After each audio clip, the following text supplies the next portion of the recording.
Yeah, and then deconstruct it That sounds afterwards. very expensive. Yeah. Yeah. Yes.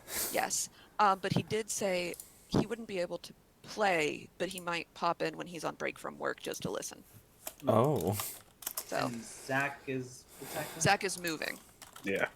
Stop it, Zach. Oh yeah, Zach's moving. I'm gonna go to his house tomorrow. Fuck it. I don't care. I'm just gonna show up. He's on the way. Just He's on the way from my place to my. I'm going to my grandparents tomorrow. You know what? He's on the way. Fuck it. I'm sorry, Zach. bring a gift. I'm just gonna take a picture. He gets 3 Louisiana hot sauce packets. And, You two can just bring him a single tall boy from the gas station. Yeah. Just a big Foster's. Yeah. it's a housewarming gift. Do they sell 40s in Texas? In some states they sell 40s, in some places they don't sell 40s. I don't think they sell 40s in Texas. They don't sell them in Florida either. You can only go up to No. 32. I don't think they sell them here. I think the most you can go is 20s. I want to say 20? this We- state is Really? this state. We man have abortion. we have dry counties here. There are some counties where you just can't buy Oh. alcohol. Oh, Yeah. this is a dry state. Fuck me. There there are counties like that in Florida, but it's in like the most shittiest part of Florida, so it doesn't really matter that much. Northern Florida. Yeah, it's the Panhandle. Yeah. It's really just South Alabama. Panhandle. Yeah, and I absolutely can say that because my dad's family lives there. Oh. Yeah. Yeah. So we ready to get going? I think so. Let me get my Yeah. more beer. I'm sorry. Okay, get your yes. If you need to refill, Get your if we bull- coffee. Get your if beer. we've bullshat long enough that you have to get a refill, now's the time to do it.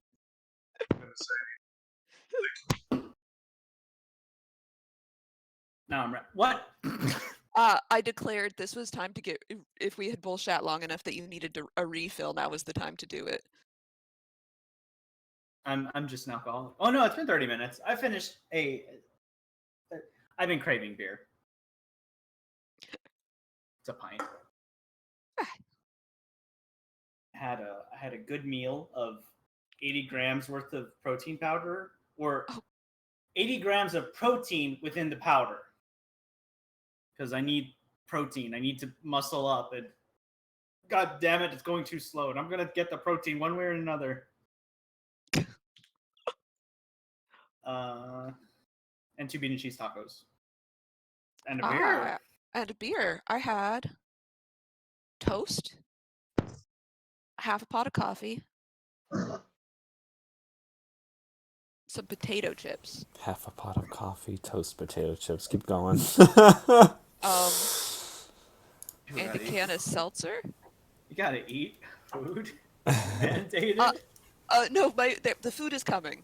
The food is coming. My mother-in-law is currently between houses because she sold her house in Wisconsin and is in the process of moving into a house that's being built in Savannah. So she's staying at our house. Just for like the next week, and then she's going to her other son's house. But I'm like, I love you, woman, but please stop putting my steak knives in the dishwasher. Yeah, but she and my boyfriend had to go drop off the car for maintenance, so they're grabbing food and coming back. So I will have food, I promise. I'm getting Chinese food. Ooh. Steak knives. Yes. I have a whole I have a whole knife block. All right, fair enough. Like I have. Oh my god, this. Again, I love my mother-in-law. The first thing she did when she came in my house, we have 2 knife blocks. One of which is like a 10-year-old knife block that were like mid-price knives. Mm-hmm. And the other of which is very clearly a very expensive knife block. Mm-hmm. And the first thing she did was pull one of the knives out of the very expensive knife block and start to open a package with it. And luckily, my partner saw this and stopped her. But I'm like, woman, this is a $300 knife block. Why are you trying to open packages with my knives? Like, we have a Yeah. package knife. Just ask. Just ask. I don't understand. Who Fair. does that? Who goes into another person's house and says, I need to open this correspondence, and takes a knife out of their knife block to do it? I'll admit it. I'm a Neanderthal. I'm like this close to doing it, so don't have me over your house. I might do that. Well, now you know that I'm very protective over my knives, my kitchen just- knives. So just ask me for a pair of scissors. I just won't use knives. I'll just. Oh, yeah, yeah. Ugh. Ugh. All right. These families, even with the graphic, I'm just lost. Oh, they are. I didn't fully color code that. Like I ran out of room for more legend, but it's in this one. Hmm? I'm trying to look at what I said. Married, affair, siblings, dead. Yes. So, the the oldest generation that you know of the Salemchants are Richard, the tyrant, Faze, the one who presumably blew up your wife, and Milo, who we know is dead. You actually don't know anything about Tanis's parents, but both of their parents are dead. Um, but so Richard, Faze, Milo, all Salemchants. So the ones that have that are part of the family have black names, and then the ones that married into the family have differently colored names. I do love that there is more affair lines than there is married lines. That is very nobility. Yeah. Legitimately. Also, just wow. Yes. Cole's a technical slam champ, but Milo's dead, and Milo's the parent? Yes. So Milo is Richard and Thase's was their youngest brother. Cole is his legitimate child So the youngest brother is the only one who had children. that you know of. Damn, Sylvester really do be like a fucking. If he can legally inherit, that'd be powerful. Right. So Sylvester is technically a Danny here because they're the ones that claimed him, but his dad, he's not genetically a Danny here. He's only legally a Danny here. Mm-hmm. Yeah. Well, I'm sorry, I'm in Habsburg mode. I'm like, ooh, how can we consolidate some of this family income? I mean, I wouldn't uh, I wouldn't be lying if I said that that might have been part of the reason I gave a detailed family tree. It's like, what kind of schemes can happen with this detailed family tree? Mm-hmm. Mm-hmm. or this gives us a perfect image of how to wipe out two families in quick succession. Also true. Also true. I did not include any of the other five families because the only one that you've met is Laura Ali Bakar. And you know her dad's name is Clyde, and it didn't seem to matter, and I ran out of room. Fair enough. Yeah.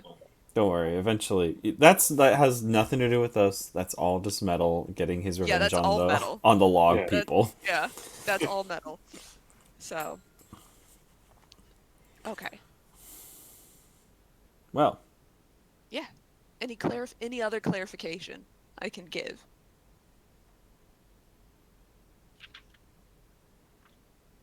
no. We're still level 5, correct? You are still level 5. I know when you will be leveling up, but it is not yet. No. I'm not pestering you for that. I'm not pestering you for level ups. I'm pestering you because I have a nasty trait of not actually finalizing level ups. Ah, fair. No, the only person who pesters me for level ups is Zach. And it's really just because he wants to get to he wants to get to level 10 so that he can turn into elementals. That's what he wants. Jesus. Yeah. All right, so you have effectively dealt with Sid one way or another. One way and another, actually.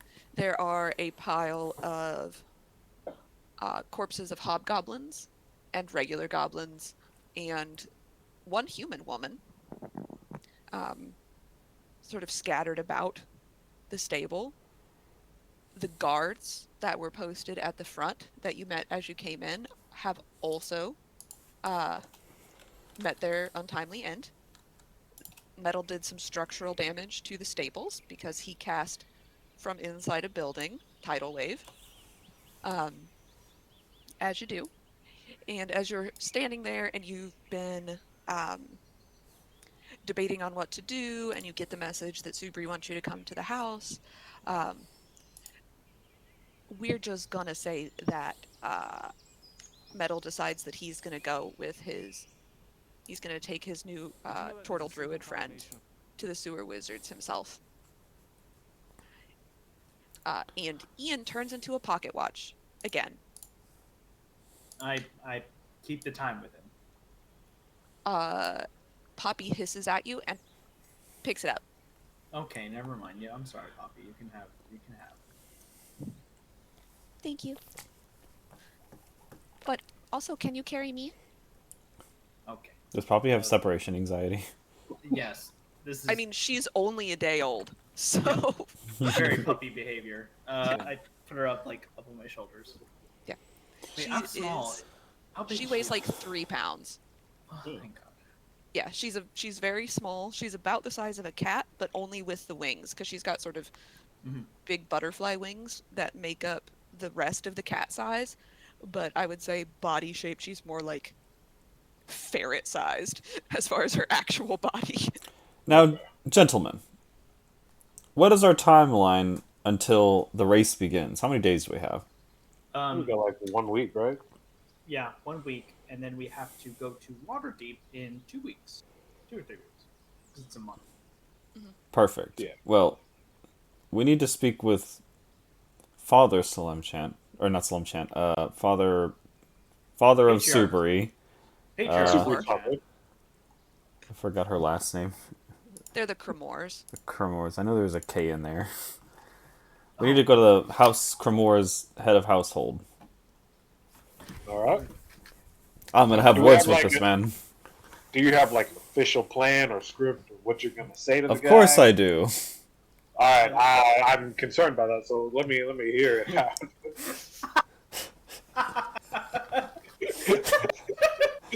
I see you want to engage in another roleplay session. Okay.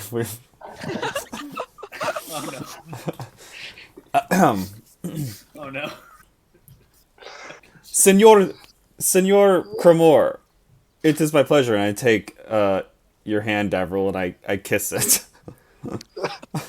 Okay. A bit forward. And I bow majestically, and I go, "We." What's our group name? Do we have a group name? The triple Triple R's. R. We, the Triple R's, have saved your prized horses, and now we must collect payment. And in this instance, we're not interested in money. We're actually inquiring on making a deal to rent your horses.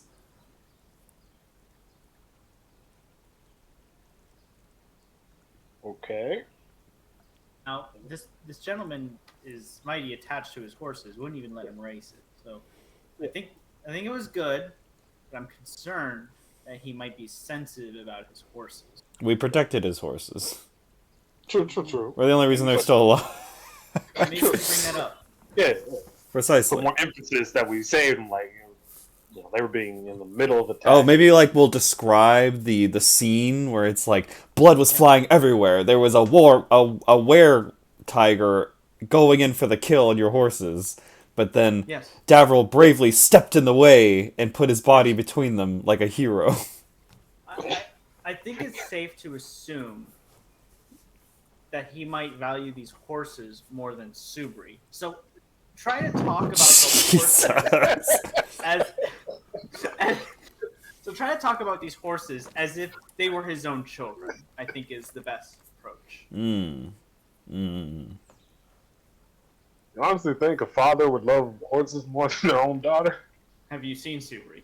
She'd rather hang out in the sewer. Fair Yeah. I would hang out in the sewer if I also had a neglectful father. Frankly, I imagine Subri gives him lots of headaches equally as well. She's a troublemaking child. Sewer Yeah. wizards, am I right? Let's go. I'm gonna. All right. Okay. So you make your way, and you just to clarify, you leave the bodies as they lay after you rifled through their pockets, of course. Not just that. If there's any guards, I instruct them not to clean up the scene. Is there any left? The guards are dead. Yeah, the two that you met are dead. There are presumably more elsewhere, but since Subri was aware of where you were, it might be a logical assumption that she told them once the explosion started, maybe don't go that way. So did she like leave the other two guards to pretty much die? I guess. Well, I suppose that's a question for her. Is that our fault? So you make your way back up to the Cremor, through the back acre of the Cremor estate, and once again, you're really struck by the idea that these are the richest people that you've encountered thus far in this city. Their compound is massive. The backside has the stable and a paddock and what you think might be an orchard on one side.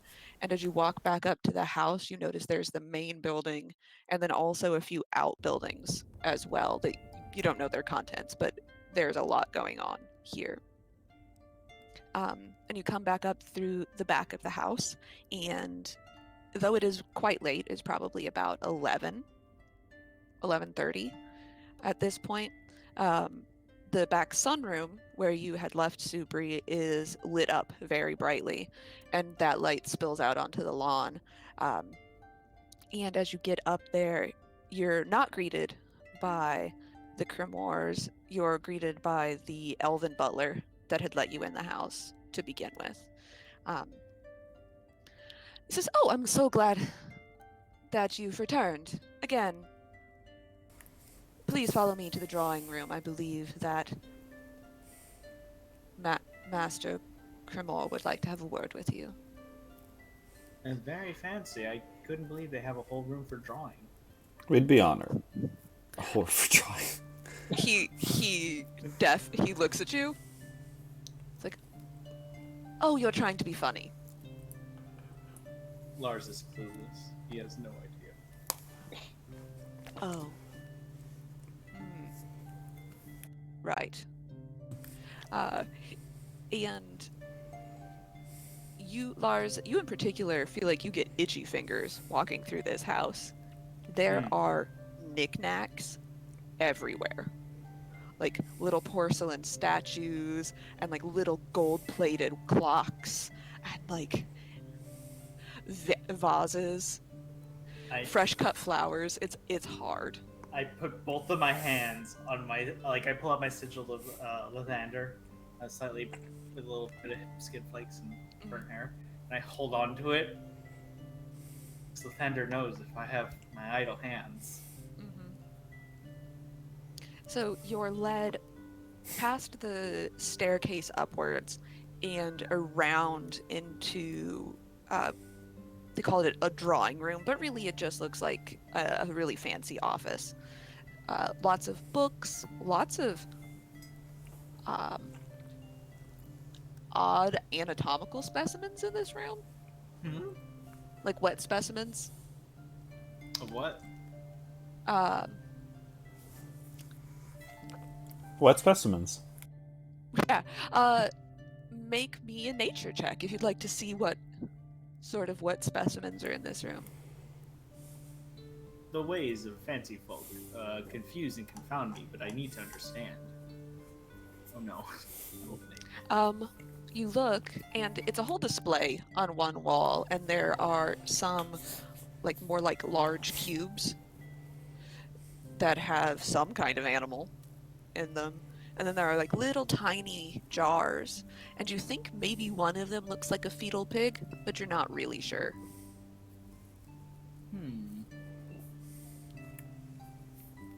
I misspelled Cremor. You are led in here, and you see Subri, who is still wearing her dressing gown, and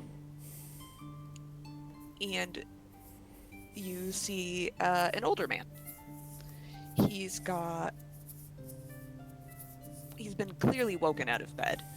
He's put on like half of an outfit, like he's got on pants and slippers, and then like a dressing gown over top of it.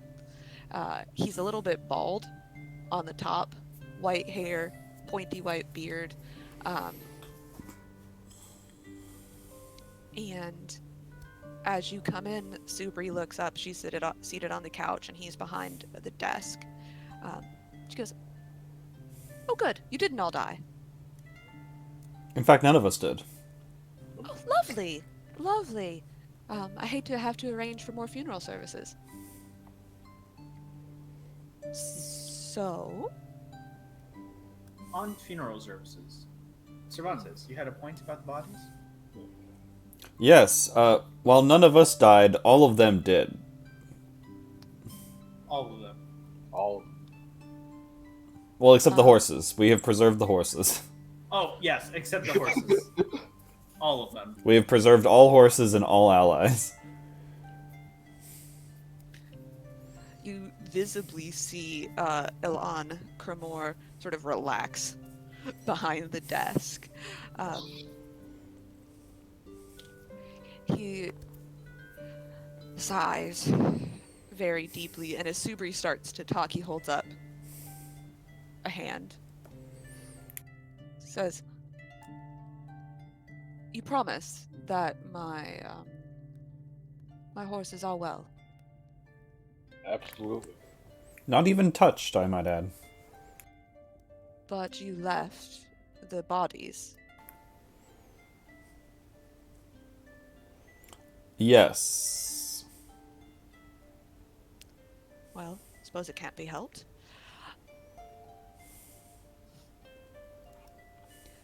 "And you've taken care of this problem.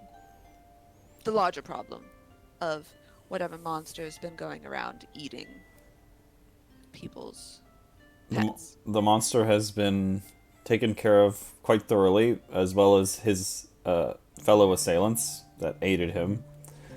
But and we found out the game of shadows that coordinated the actions of this beast, and it is our goal to address it at the root of the issue, which involves leaving the corpses for the news outlets to observe. "Are you asking me to allow reporters into my stables?" Yes.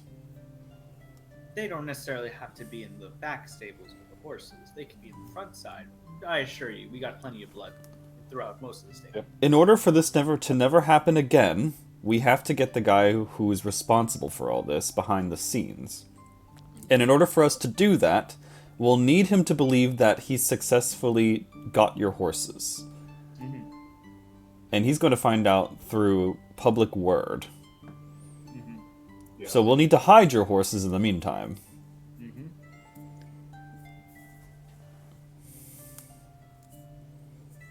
You have, I assume, some sort of suggestion on that front.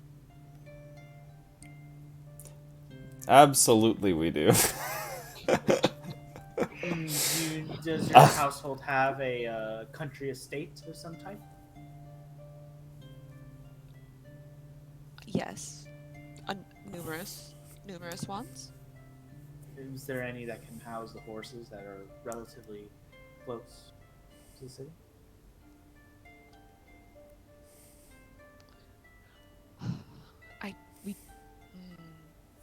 No, the stables there are under renovation. We have a home near Elturel that might function as a good hiding place, but it would take quite a while to get them there. Mm-hmm. How long? Quite a while. Shipping 4 horses across country, probably 2 weeks? I wouldn't want to stress the horses, you see. Well, Understandable. I know a place here in town where we can hide the horses. No problem. Do we? Yeah, whisper, dude. We? Yeah, whisper. Yeah, I'm whispering, gonna- like, I'll lean over to Lars and go, yeah, Madame Flowers' estate. I'm sorry. But in my mind's eye, did I remember a stable-like facility? I'm not talking about a stable. Yeah. I'm not talking to you. I remember.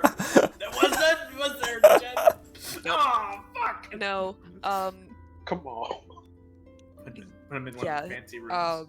you saw basically the entire estate. The back is a garden with the hedge maze. There are no stables on those grounds. I'm sorry, Lady Flowers. What did us do? You're already crashing at her place. Well, Elon, Subri is looking. Subri spent enough time with you guys to realize there is some bullshit afoot.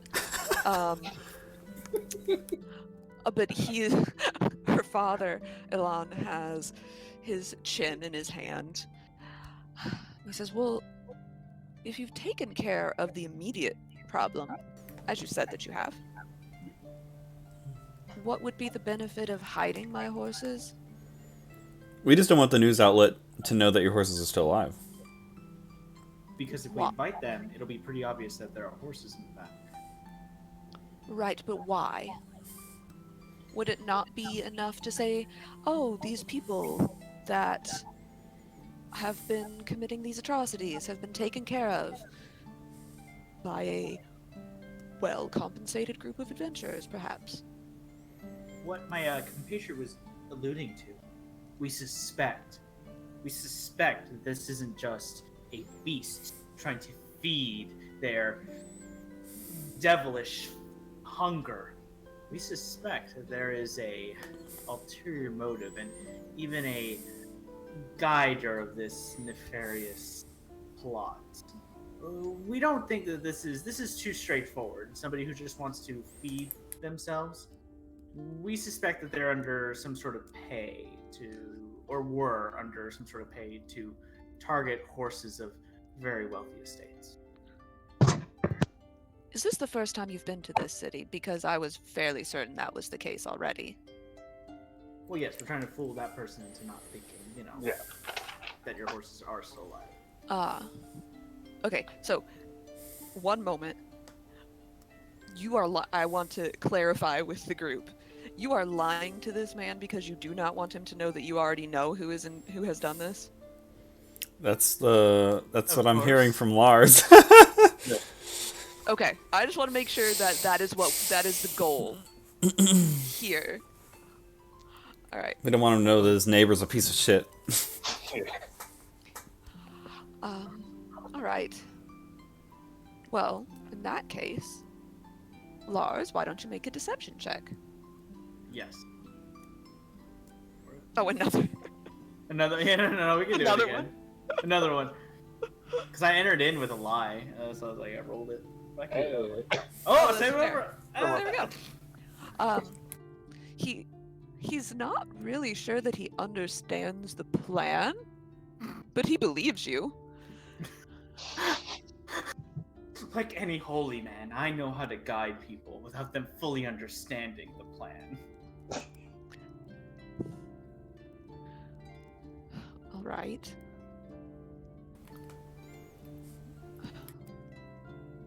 I mean, I could just put the horses in the house. I'm sure we can find similar accommodations.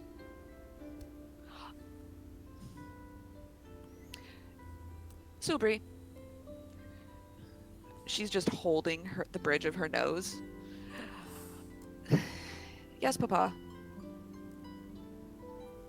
You know these people. This is why they've been in my home and my stables. I do. Papa, know that. I've met these generous souls before. They have done me a good turn from time to time. Their manners at parties maybe a little bit, leave a little to be desired, but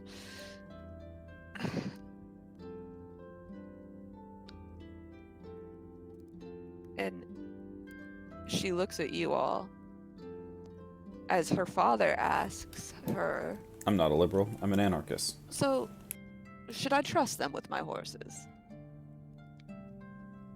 And she's just like laser eyes on the three of you, trying to determine why she should say yes to whatever bullshittery you're attempting.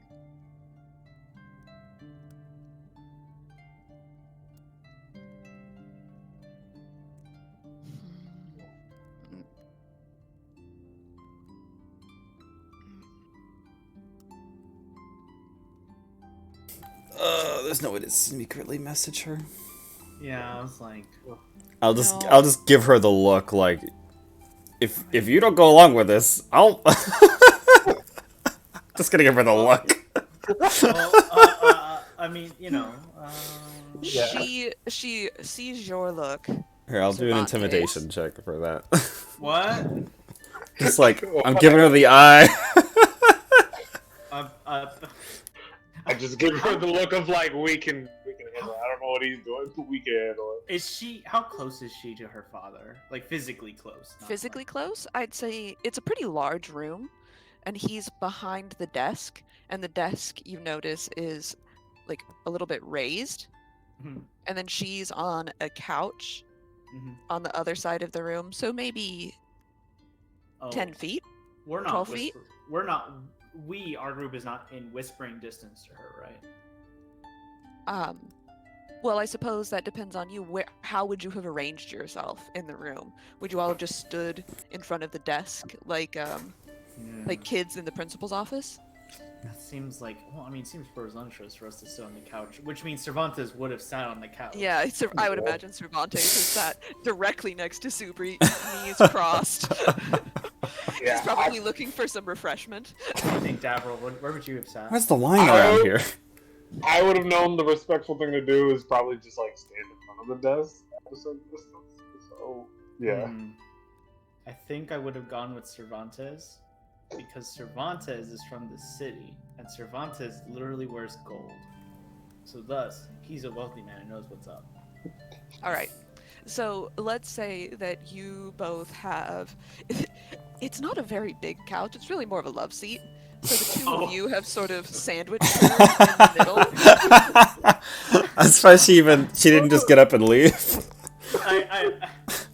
Wait, Jimmy was drunk at the party with. Oh yeah, she's with still me. hungover. She's still hungover. Yes, she was. He and Dame L'Oreal spent a lot of time drinking at that party. Are yes. we able to insinuate whether or not her father knows she's a member of the underground? Wait, what? Well, I was gonna whisper Make me an something insight. Cervantes, make me an insight check. See if My rolls are so you crap. no, you have no idea. Lars, yeah, if you would like to try and whisper something to Subri, roll me a stealth check. Okay, let's see how stealthily I can talk.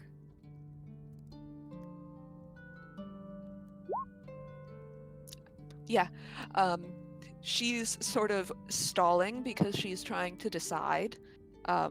She is not a particularly perceptive, insightful person, so she's taking her time trying to decide on all of this, and she's like, well, Pa, and she's just spinning this really long yarn about how you met and all of this, and you can lean over and whisper something. I think, based on our mutual associations, we should work together on this. But also, I think because of you and I's mutual association, we should work together on this.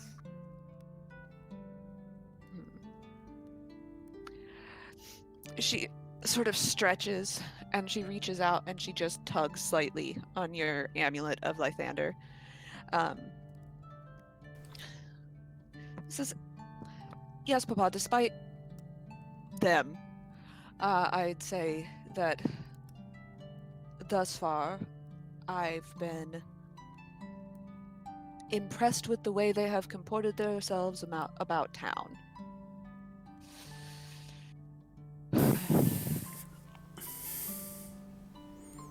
They're, if at least, effective. And I did see one of their party directly confront Lord Richard Salemchant without the benefit of alcohol behind him. So...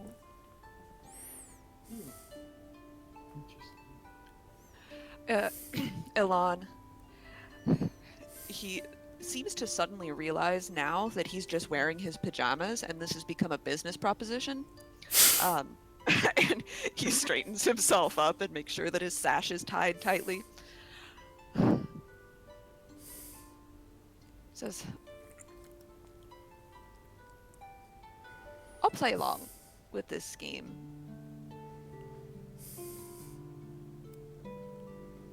So your intention is to oust the person who paid for the assassin by allowing them to think that the assassin has succeeded, and so they will show their hand. Precisely. Correct. All right. So you would need to take Sweet Pea and Snowball, Molly and Jack with you to where? Are they leaving the city? No, we will not have them leave the city. Snowball, Jack, and I'm sorry, what was the third name? Yeah, Sweet Pea, Molly, Jack, and Molly. Snowball? Yeah, Snowball. Yeah. I had to write those and add those to the more family stories. You know I had to. Yeah, it was fair. All right. Will they be well taken care of? Sweet Pea in particular has a very colicky stomach. Like my own children, I would take care of them with no other priorities above them. And I assure whatever dietary restrictions or cares that they need, we can provide for as long as we are aware of them. Roll me another deception check. I will take care of the horses. Bullshit. All right. Yeah, get some old hay, whatever. I'm just saying, I mean, maybe Lars is too stupid to realize that maybe putting 4 full-size horses upstairs in a fancy house is not the best place for them. No, those are downstairs horses. Oh, you're gonna leave them downstairs. Okay, well that's Yeah, completely that- different, obviously.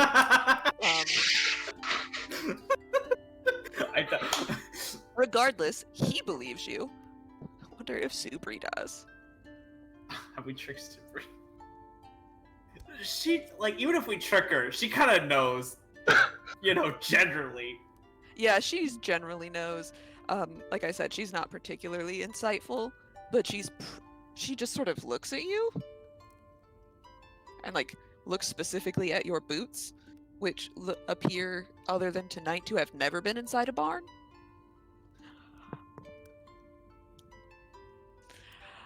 All right. Implying I wear boots. What do you wear? Do you just walk around barefoot? I got moccasins. Bless you. Thank you. You're just walking around this city in moccasins. He has toe shoes. God damn. Like, Oh God. That's awful. don't make me Um, bust out my toe shoes, Quentin. Alon says, all right, all right.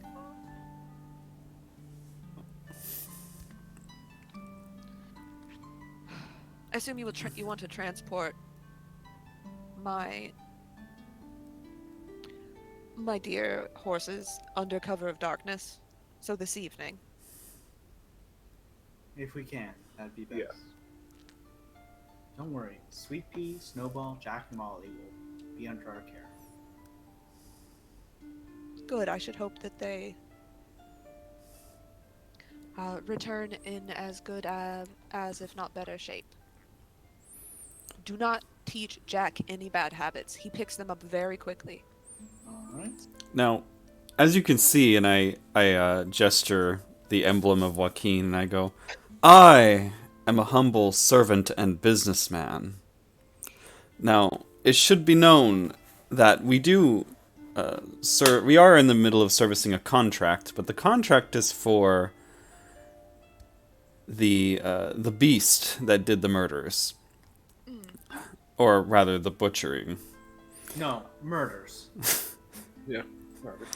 But from this point forward, we're going off contract and offering this service personally to protect your horses beyond the means of the contract.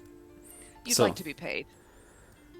In a sense, yeah. In a sense, we'd like to be compensated, rather, for our services to ensure that this will never happen again. But the payment that we're seeking is not a check from you, but rather a winning prize check. You know, one of those big checks that they award at events? A novelty check. A novelty check for after we've won the crown race with your horses.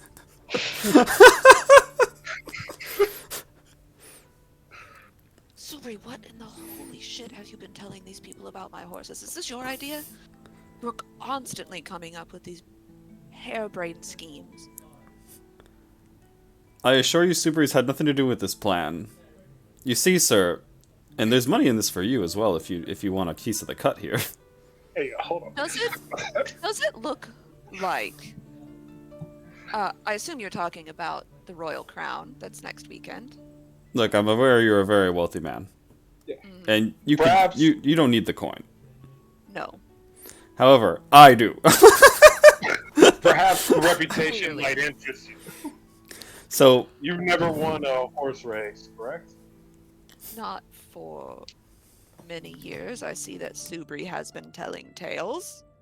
Davril, not for his reputation, for Snowball's reputation. For Snowball, Molly Jack, or Sweet Pea's reputation. We would like to give you and one of your sweet children the chance to earn that time. One of your horses. You committed. You committed. has anybody given me a glass of wine yet? One of your sweet horse children.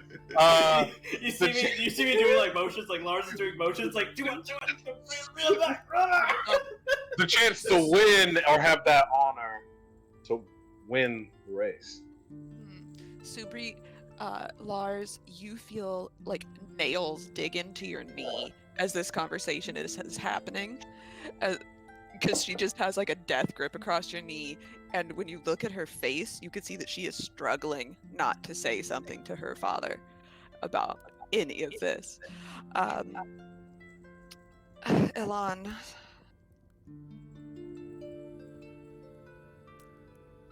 well, you're only going to enter one of my horses. Yes. This one. Only one. No, these are my terms. Mm-hmm. Oh, It's not a question. These are fair terms from a fair You may man. enter one of my horses.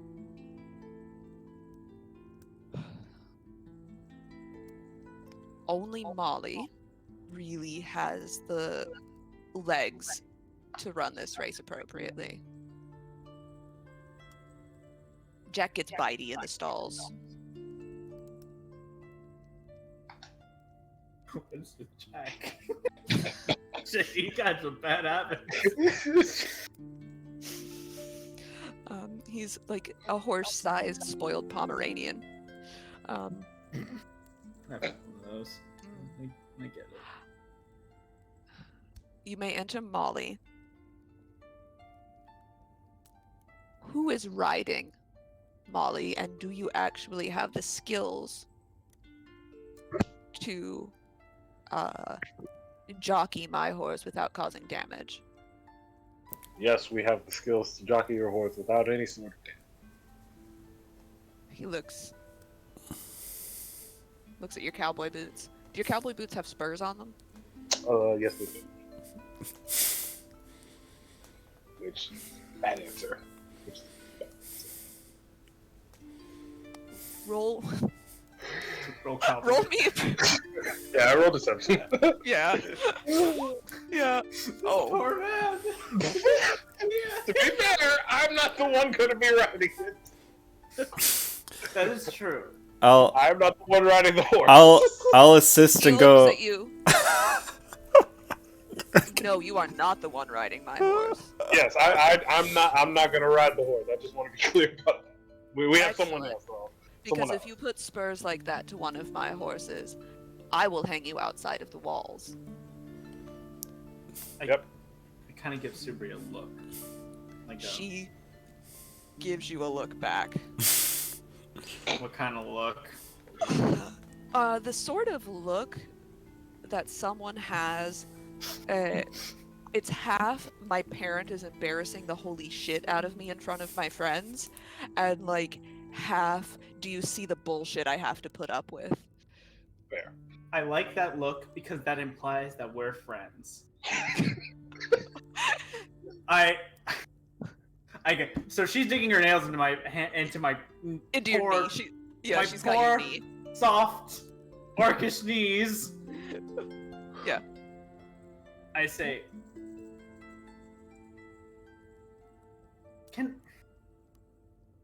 okay.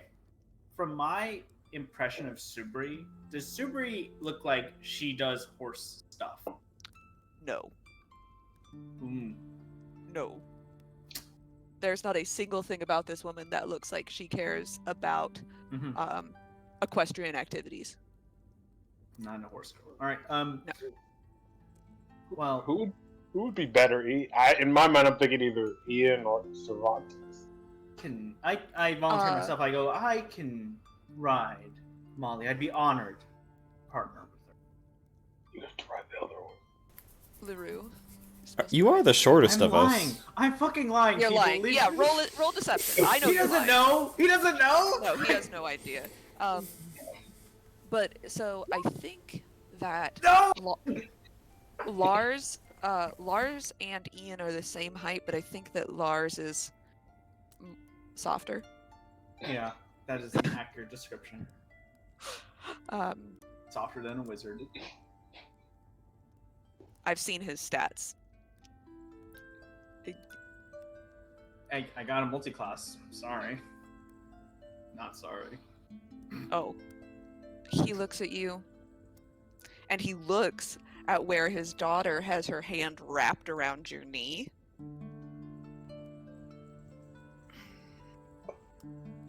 Thunder be with me. Subri, why is this man lying to me? Ah, he knows.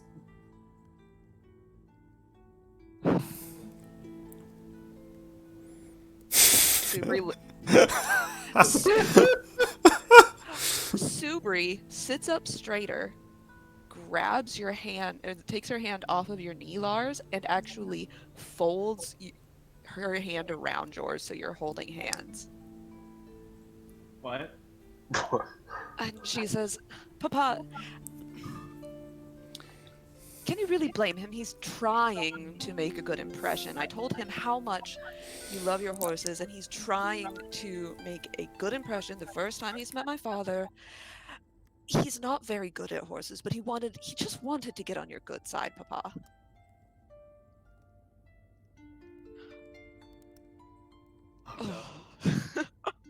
That's painful. I s- oh no, this new lie. We live in a house of lies. Just Subi roll at advantage because I'm helping her by existing. I mean, she can. She's.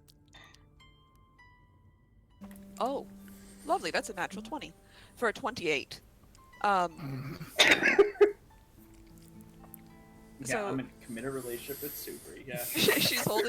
she's holding your hand, and as she's saying this, and her father is he's a dark-skinned man, but it's just sort of like he turns almost purple as he's like it's just like you can see the wave of rage roll up his chest.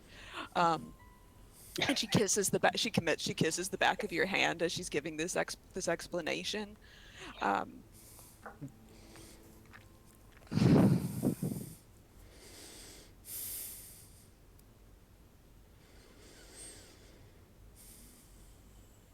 Young man. What's Lars? Yes. Yeah. I assume you introduced yourself. We're gonna pretend you all introduced yourselves when you got in here. Lars Tally.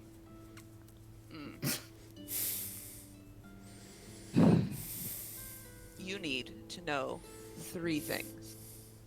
Okay. You are never touching a single cent of her inheritance. Ever. Wow. 2. If my daughter ends up fat with your green baby, I will hang you outside the walls with your friend. And 3,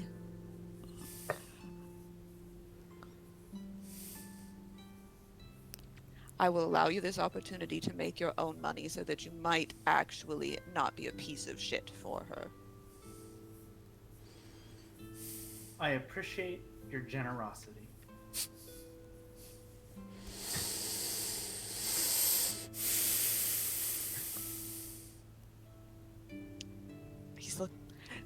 Turns and he just shouts out the door, Kelly, can you please bring scotch? Does everybody here drink scotch? Lots of scotch. I do today.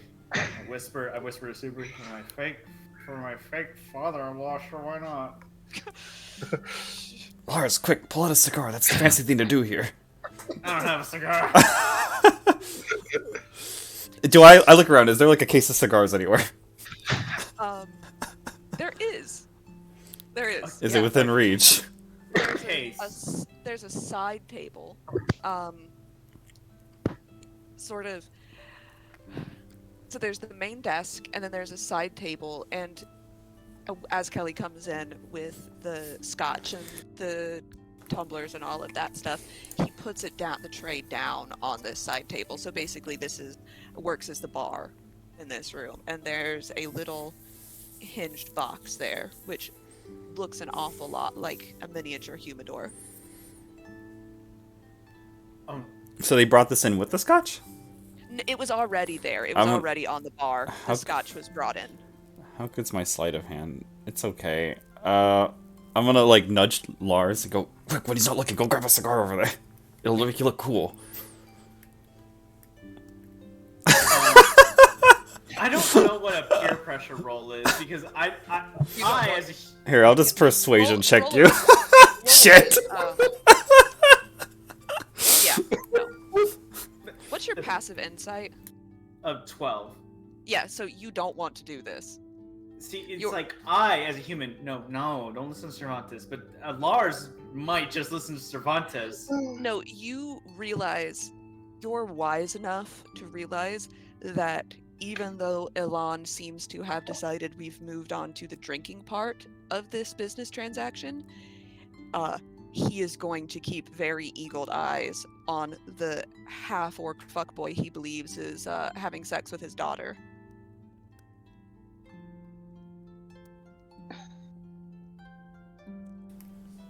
Yeah. I'm gonna die. I'm gonna get killed. I'm gonna get killed by someone's dad. Lathander, protect me. Subri's sitting between you, watching this happen. And she rolls her eyes. And she says, Papa, should I light cigars for everyone? He says, thank you, dear.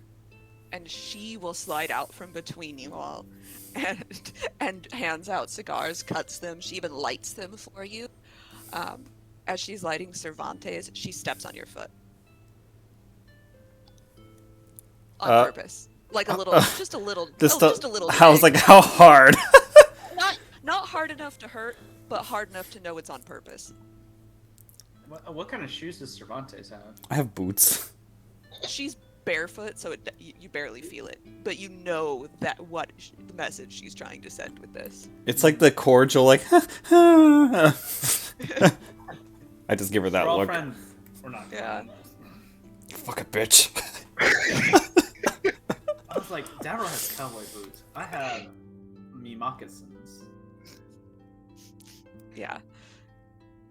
So she lights them all, and as she lights her father. She clips it and lights it and hands it to him. Mm-hmm. And he reaches out for a moment and just sort of pats her on the cheek and says, Subri, one day you're going to take this little game a step too far. And I'm not going to be there to take care of you and get you out of it.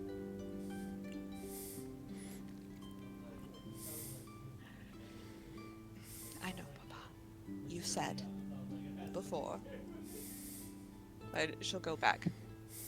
So now you all have cigars and scotch. Excellent cigars. Excellent scotch. Thank you, Subri. Yes, you're welcome. I suppose our close association allows you such liberties. May there be many more. I'm gonna drink generously. Excellent. My mad man. Roll me a con save. It probably tastes really good, doesn't it? It's amazing. It's We could- really good. I gotta get it down while it's free. Walking worshippers be like. 22 con save. I'm just It's puffing and delicious. drinking. Yeah. It's delicious, and it's the kind of smooth that comes with money, where it almost doesn't taste like you're drinking at all. It just fumigates out my nose. Yeah. Ooh, that's nice. Yeah. I'm fake drinking. Okay. When Subri notices that you are fake drinking, she takes the glass and drinks it herself and hands it back. We know who wears the pants. Well, I look at it and I'm like, I've seen your talents. Yeah. Yeah. Damn. Thank you.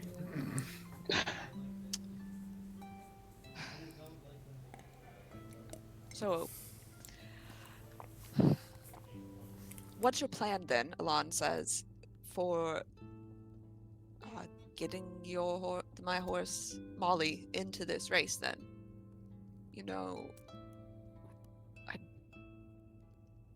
registration's been closed for a while. Well, that was before most of the participants were gruesomely Dead. murdered. Fair. Because mind if I ask you, who's still in the race?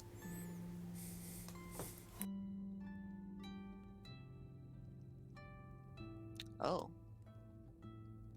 Right? Oh. Yes.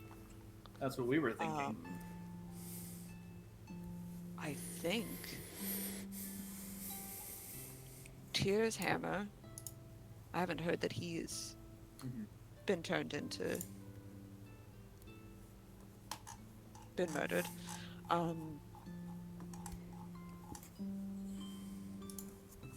Subri, did Wagon Wheel?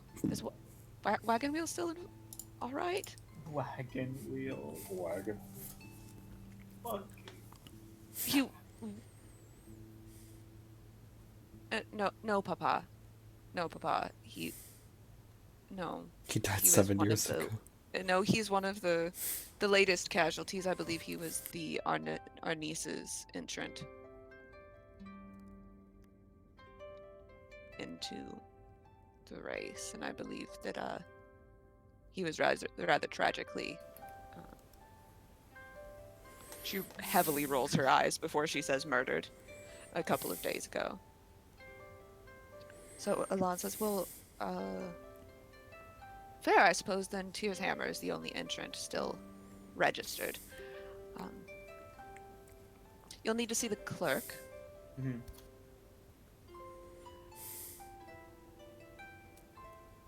There is a fee, an entrant fee.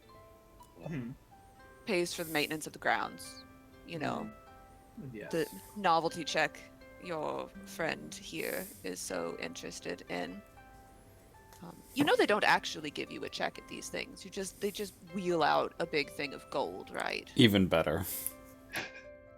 I kind of like whisper to him. I'm like, Joaquin worshippers. Is this your bonding with her father over Joaquin worshipper hatred? Yes. Or, Because I'm slowly starting to hate Joaquin worshippers. But also, I need to keep up this fake relationship. I don't know what the. Joaquin worshippers, am I right? He's like, I like this boy. Yes, fake pseudo possible father. The little muscle in the side of his jaw that has been clenched since Supri implied that you all were fucking, I guess, twitches just a little bit and then relaxes. It relaxes. That's been my experience too. The church always tries to take a cut. Just because she's the goddess of commerce thinks that she deserves some of my money. Outrageous. Now my jaw clenches. I'm not fake paying your daughter. When they speak ill of my god, I just start drinking even more. Roll me another constitution. Oh no! Now I'm scared. 22. Oh yeah, no, Cervantes is a tank. He's just pop. You almost start to feel bad about the sheer amount of very expensive scotch you're drinking. Like you're drinking bottom shelf whiskey amounts of scotch at like top shelf in the safe whiskey prices. Do I feel bad about that? I don't think I do. No, probably not. I said almost. You almost feel bad. No, you know. Almost. It occurs to you how much money it is you're drinking. I'm like, but man, you I'm kind of really feel robbing better this about guy it. blind, but he's really rich, so it doesn't matter. Yeah, exactly. Practice. All right. Go to see the clerk. Mm-hmm. You'll need to go to Bailey's Wharf. That's where the clerk's office is. That's also where the bets are placed. I don't know what the odds are currently. Mm-hmm. Mm-hmm. Bets. Oh, and bets are also Bet? placed there. What kind of horse races have you been to where there aren't bets? No, usually, I'm gonna make up some line. Usually, in places I've been, they like to keep these as separate operations for making sure that nobody is playing both sides. You know what You're clearly new to this city. I know this city has some different ways on doing things.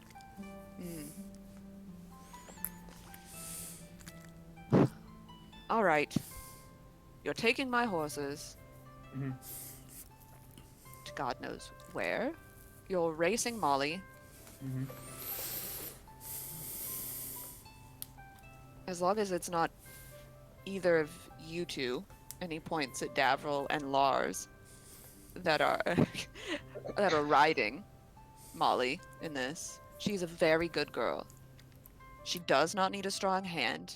You simply guide her where she needs to go and give her her head, and she will do her best. Noted. All right. And you're not going to come back at a later date and try and fleece me out of more money. No. I look at Cervantes. No. I also look at. I'm drinking. He's too busy drinking.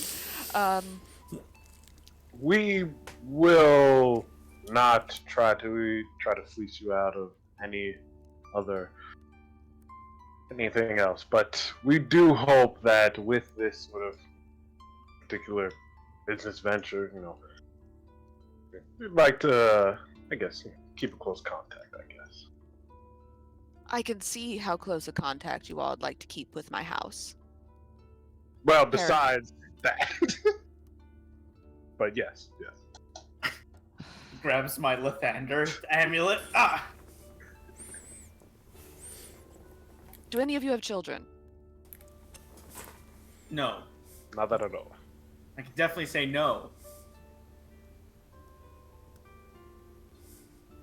Right. My wife died before I could have children. I take another drink. My condolences, my wife passed some 5 years ago. It's very rough without them. Yes, it is. And I take another puff of my cigar. He joins you. Now we're bonding over our dead wives. Subri is just like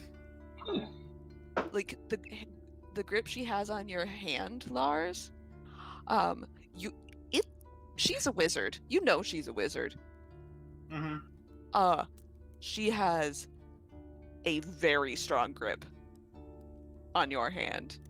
Let's see. To myself, I just think, no matter what I do, some part of me is hurting.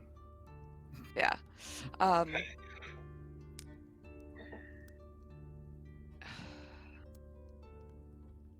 Is business just Papa? It's getting very late. I think, maybe the time for business is over. Mm-hmm. He says, yes, I'm not even normally out. I don't normally conduct business at these hours at all. Please finish your drinks, finish your cigars. Lars, young man, if I hear your little green moccasins feet upstairs, I believe you know the consequences. Yes. Fantastic. I bid you good night. Good night. And Subri, if I could speak with you about a different matter. He says, of course, darling. Yes, darling. And Elon takes the whole decanter of whiskey with him, of scotch. He will refill Cervantes' tumbler on his way out with the scotch, and he makes his escape. So you all have the drawing room with Subri to yourself. He leaves. As soon as you hear his footsteps go down the hall, Subri bolts up out of this couch, runs to the door, and slams it shut. And turns around and throws the latch. She's like, what in the actual holy fuck did I just help you do? Well, darling, calm down.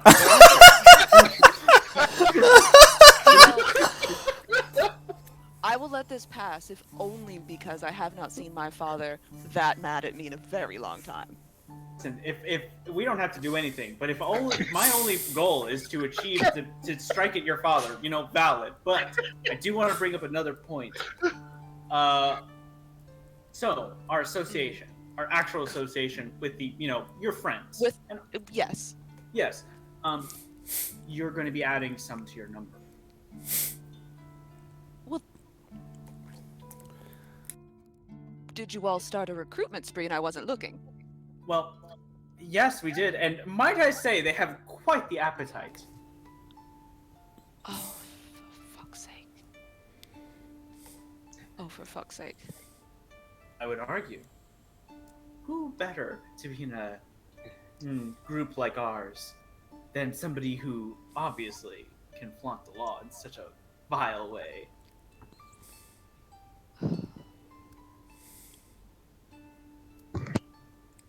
All right.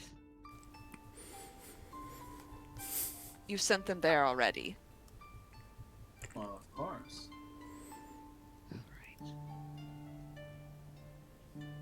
Well, more bodies are more bodies. Mm-hmm. Does this mean you also know already who is responsible for the wholesale equine slaughter going around in the gym district? Get I moved the table to surround that. Fuck you. Can't be drinking. I'm just drinking. Davril, Tag in. please. Wait. Ah, damn it. Yes, we do. And are you lying to my father to simply make him look like an asshole? Because I'm about that. Yes, partially, yes. Wonderful, I'll help you however I can. Okay. You can Alright. see... You can see where in the hierarchy my wants and feelings are ranked in this household. Pretty sure he likes Jack more than me. Yeah. Look, this is a fucked up relationship with father and daughter, but hey, it's yours, I guess.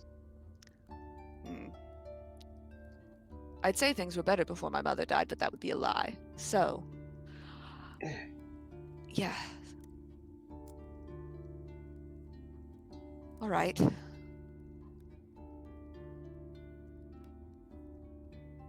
Do you need anything else from me? No, I think unless Savanta, is there any more to this he's drinking? Do you have any more no. scotch? It's really good. It's fantastic. One moment, please. She unlatches the door and peels it open, and she goes, Kelly, dear, will you please bring in the special vintage? You know the one. And you hear the deepest, longest sigh echo down this hallway. There's a reason why these people have an elf for a butler, so they only sleeps 4 hours a night. Yeah. That's fucked up. That's fucked so- up. Oh, It takes a jeez. couple minutes, and he comes back in, and he brings... it's a squat bottle. It doesn't look like much. It's roughly blown glass. There's not a lot of craftsmanship that has gone into the outside of this bottle. There's no label on it. It's been corked and waxed. And there's a thin sheen of dust all the way around it. I kind of, it's random. Are they gonna pour it for me? Well, I'd wanted some before I let you take the rest of the bottle. At least one glass. Well, it's unlike me to be impolite. Lovely. Thank you, Kelly. She takes it and she cracks the wax off and uncorks it herself. This is the vintage that my father attempted to trade my hand in marriage for. Well, I let's set see him if it's on- well worth it. I set him on fire. Oh, So, okay. it was a tragic, tragic house fire. Lars looks noticeably nervous. I didn't want to increase the amount of people who want me dead. Fuck. Listen, the man made his money in the slave trade. Setting that man's house on fire was a blessing for everyone. Well, I assure you, I won't get into the slave trade. Lovely. Lars, you realize that I was lying, right? We're not actually in an intimate relationship with one another. Yes, I of course. I do not have feelings for you in that way. Of course. Of course. Also, I've met Dame L'Oreal, and I prefer to keep all my limbs attached to my body. So, she's rather territorial, darling. You'll figure it out. Oh. I haven't figured that out. I did not know this was an issue. Oh, I almost walked into a problem. Thank you for letting me know. I'm just. Well, really, I have to keep better eye on your idiot. in my mind, I'm like, damn, how does Lars get all the women? Lars's mind. How do I get into these problems? Um. No, I have no romantic inclinations at all, actually. So, if Okay. pretending that I have entered into some sort of relationship with you means that other people won't bother me, and my father is mad, we can continue doing this. But I Um, just wanted to clarify. No, I think that is an equitable arrangement, quite frankly. If it keeps him off your back and also keeps us, our group, collectively closer to the movers and shakers of the city, that's perfectly fine. Excellent. So you all have some sort of scheme in which you're going to try and take all of the money out of this horse race, right? Absolutely. Is it Yes. that obvious? Only to me, because I've met you more than once. Let's hope we don't meet your father more than once. Oh, he's an idiot. Just tell him that you like horses. It's fine. Alright, this vintage. Oh, yes, I was telling you about the vintage. Mhm. This is 800 years old.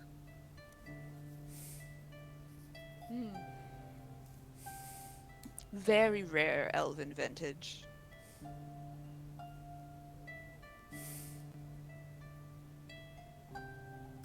Very rare. I believe it's peat based. And she pops it, peels the wax off the outside, and she says, "We need new tumblers for that. You don't want to cross-contaminate something quite like this." And so she'll pull fresh tumblers out, and she pours it. Is everyone having some? Yeah. Sure, I'll have some. Excellent. She pours it, and it's clear. It is water clear. I take a whiff. Pours.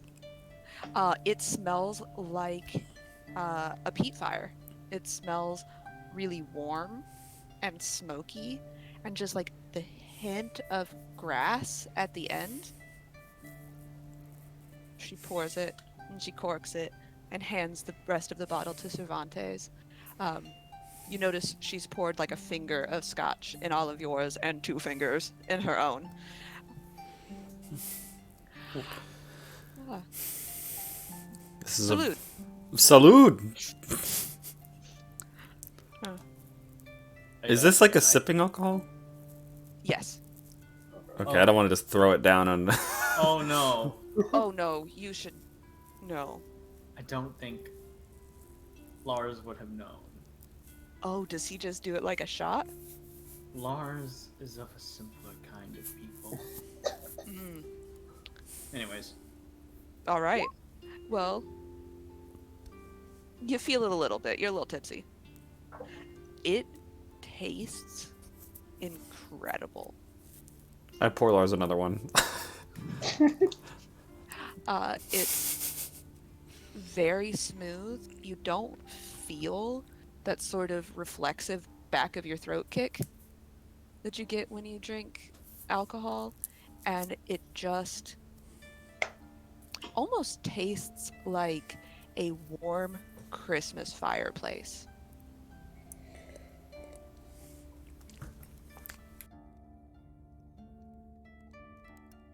Yeah. I take the next one slowly since Cervantes poured me one. Okay. I'm rolling again. Just, Yeah, roll again. For Oh fun. no, you're fucked. Oh, 2 shots of vodka. Subri, this Yeah. is really good, and I appreciate you bringing this to us. But why did you bring this to us? Oh, because it'll cheese my father off to no end. Oh, wow.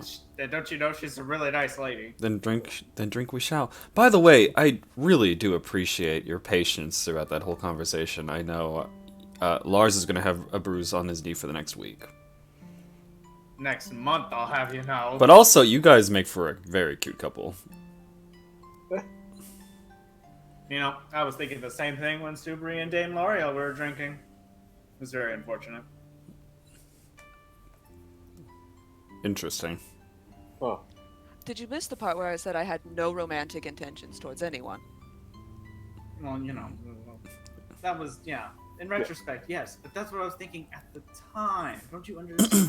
Oh, it's fine. It's Lars- fine. You Lars sweet knows. idiot. It's fine. You sweet idiot. Yes, we're both very beautiful. I understand. All right. Well, would you like me to help you to any of my other of my father's valuables before I send you on your way to take my father's horses on a trip? I mean, if you're offering, sure, I'll take more of his stuff. I think. Holds on to Lathander symbol. I think I've got it. I pour Lars another one. Drink up, Lars. Come on, Lars, we gotta finish the bottle. It's only polite. Is it only polite? It I is. mean, Drunken Lars is now trying to make a check of if it's Yeah. polite. Subri looks at you two just to try to see if you're just fucking with Lars. If I'm just fucking with him, Yeah, telling him that he has to finish this bottle. I'm fucking with him. I'm definitely joining in. Fucking. Okay. She briefly, like, you see her start to think to say something about how, like, really this is not the kind of scotch that you drink to get shit-faced on, and it's meant to be really savored, and then she sees that this is just an elaborate troll because you want to get your green idiot really drunk, and she lets it go. Brain idiot is going to proceed to drink. Yeah. This one, you're already about as drunk as you feel like you've ever been. So you just are riding that slide. Oh, that's dangerous. How much more is left in the bottle? I've poured Lars 3 glasses now. Well, Full are you glasses. doing are you doing like a finger at a time, or are you doing like a full No, glass? no, like 2 fingers. Like 2 fingers at a time? I would say there's probably like a third of the bottle left. All right, Davril, here, have some. Alright, I'll take them. Subri, do you want more? Yes. Davril, you're fine. It's delicious. I'll pour her 3 fingers. Oh. See, we're enabling Subri from being the wild child of the family. We're just like, yeah, do crime and piss off your dad. She takes her tumbler and she's sort of just walking around the drawing room and looking at things. And she stops at the front of the bookshelf. She says, I have the best idea. She bends down and she moves some books out of the way and pulls out one. And it is leather bound. And you can see where the edges of the pages have been gilded. There's a little clasp on the front with a tie. There are no words anywhere on this book. And she brings it out. She says, Davril, I believe you said you might be interested in relieving my father of some of his riches. Yes. Anything, I'll take it. And she hands the book to you.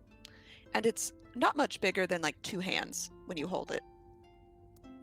She says, this is a full accounting of the revolt against the last king of and the rise of the cowled wizards and how they came to power by the first head of the cowled wizards.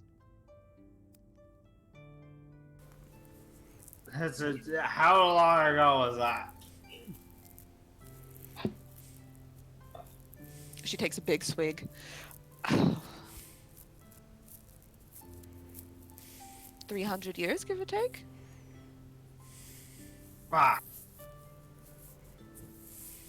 Yes, the cowled wizards have been in power for quite a while. It's been a while since has been a monarchy.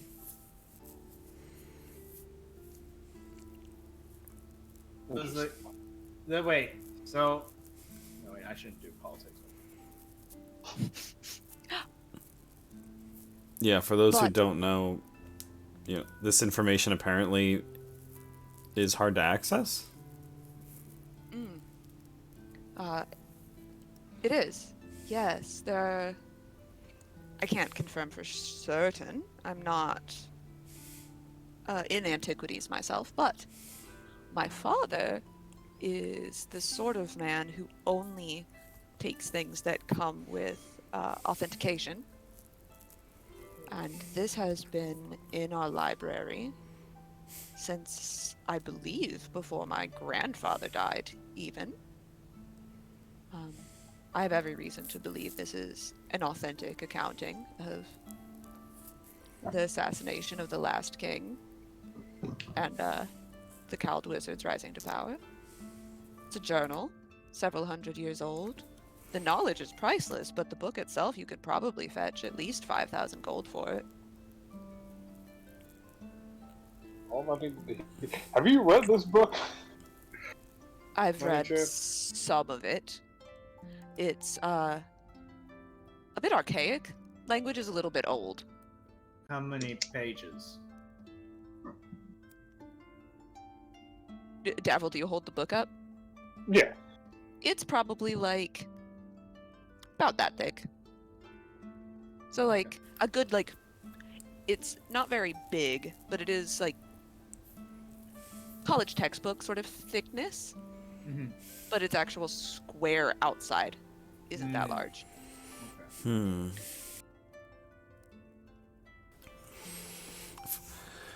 I wish Ian was here. I'd like to see what he's like drunk. Oh, that little blue tart. Oh, he's probably one of those people who's obnoxious. Just sits in the corners very quiet and pretends they're not drunk. How is that obnoxious? You've never been the only drunk. Oh, never mind. You know when you're the only drunk one in the room of sober people, and then you feel judged. You should know You what drink that feels alone? like. I'm rich, of course I drink alone. I'm sorry. Well, yes, as it turns out, do I appear to be the sort of woman who keeps a lot of friends? You have at least 3 now. Oh. Thank you. My other friends, I have one very old, rather domineering elf woman, and then the rest of them live in the sewer, so I'll take what I can get. Yeah, I have a domineering one in my life too. Looks around for alcohol to drink. Dear, there's still some in your cup. Oh. Take this man home and pour him into bed before he does something like... Oh. I was going to say before he pukes on my father's very expensive rug, but... Maybe just give him a minute. Well, Supri, I would love... Nothing would bring me more joy than to see Lars expel the contents of the alcohol all over the place. However, we do have business to take care of, I'm afraid. We do? The job's not done, dude. Come on, let's go. Gosh! Yeah, we gotta get these horses to safe location. Speaking of which, Cervantes, where are we keeping these horses? No. Oh, I didn't. No. Let's Super have plausible deniability. That's a very big word for you. Who did you learn that from? It just looks sad, but doesn't look unexpected that he's being talked down to like this. Oh. Let's while we're going out and getting the horses, tethered and walked. I'll tell you on the way. All right. Subri, thank you for this very kind gift, and I do pray that we meet again soon. Yes, love. I mean, I will be at the race. So I'll at least see you there. Yeah. Will your father be at the race? Yes. Yes. Do you think that you would keep that equine-obsessed geriatric away from a horse race? Also with his special horses. We'll put on a good Right. show for him, don't worry. I would never doubt your ability to make a spectacle of yourselves. we'll probably also teach Jack some pretty neat tricks as well. Oh, lovely. He already steals wallets. I He steals Right, this is a wallets. horse- and yeah, This I is got a horse I like. Yes, he steals wallets. He has a rather bad drinking problem. Do not let that horse around beer. The horse. Horse? That's That's a like- Oh, yes. Yes. Never met a horse with a drinking problem. Who This is gave my the father. horse alcohol? Oh, it was me. Of Ah. course. That makes Super, sense. before we go, does your father know your affiliations below ground? Oh. Well, he knows that I know a little magic. It's not strictly legal, but if you've got enough money, anything can be gotten away with. So he does know that I know magic. As for what he thinks I do with my time when I'm not in the house, I'm fairly certain that he thinks I run a brothel. Noted. It's because I told him that I run a brothel. Oh, I figured Yes. it. Yes. well, I mean, it's believable.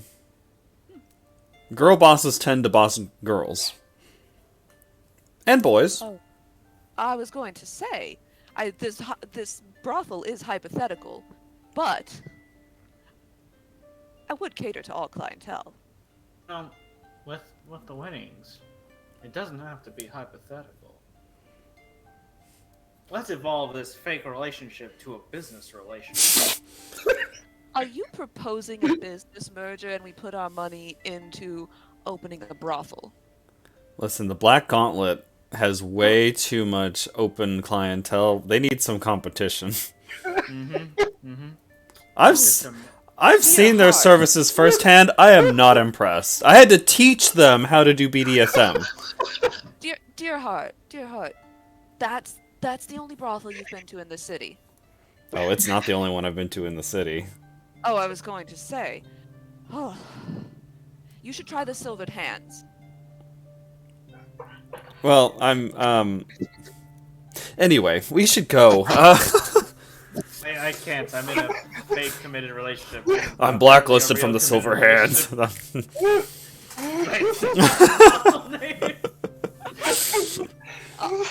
All right, darling.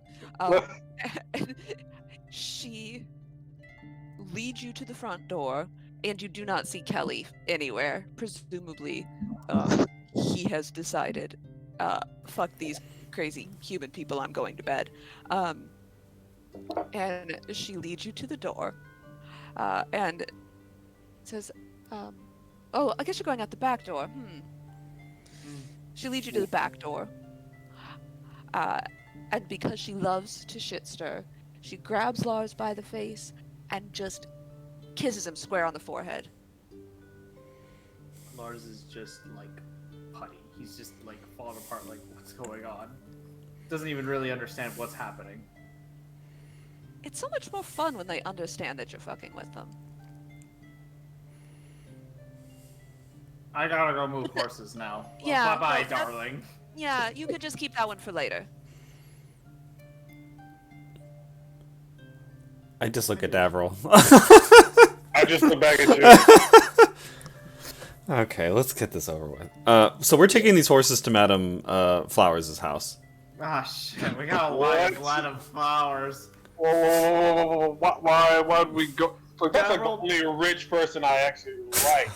Davril, I hate to do this to you, but I think you should talk to Lady Flowers, because I'm afraid that if I talk to her, we'll get the horses in, but I might end up in a third relationship that I cannot be fucked with right now. Please help me. I'm I drowning. got you, buddy. Drowning what? Put me down like the dog I am. Look, I'm gonna go get Snowball, and I'm gonna start tethering them. I'm gonna go, Lars, you really need to learn how to handle a woman, because Yeah. when she grabs you by the face and goes in, you're supposed to, go in. Huh.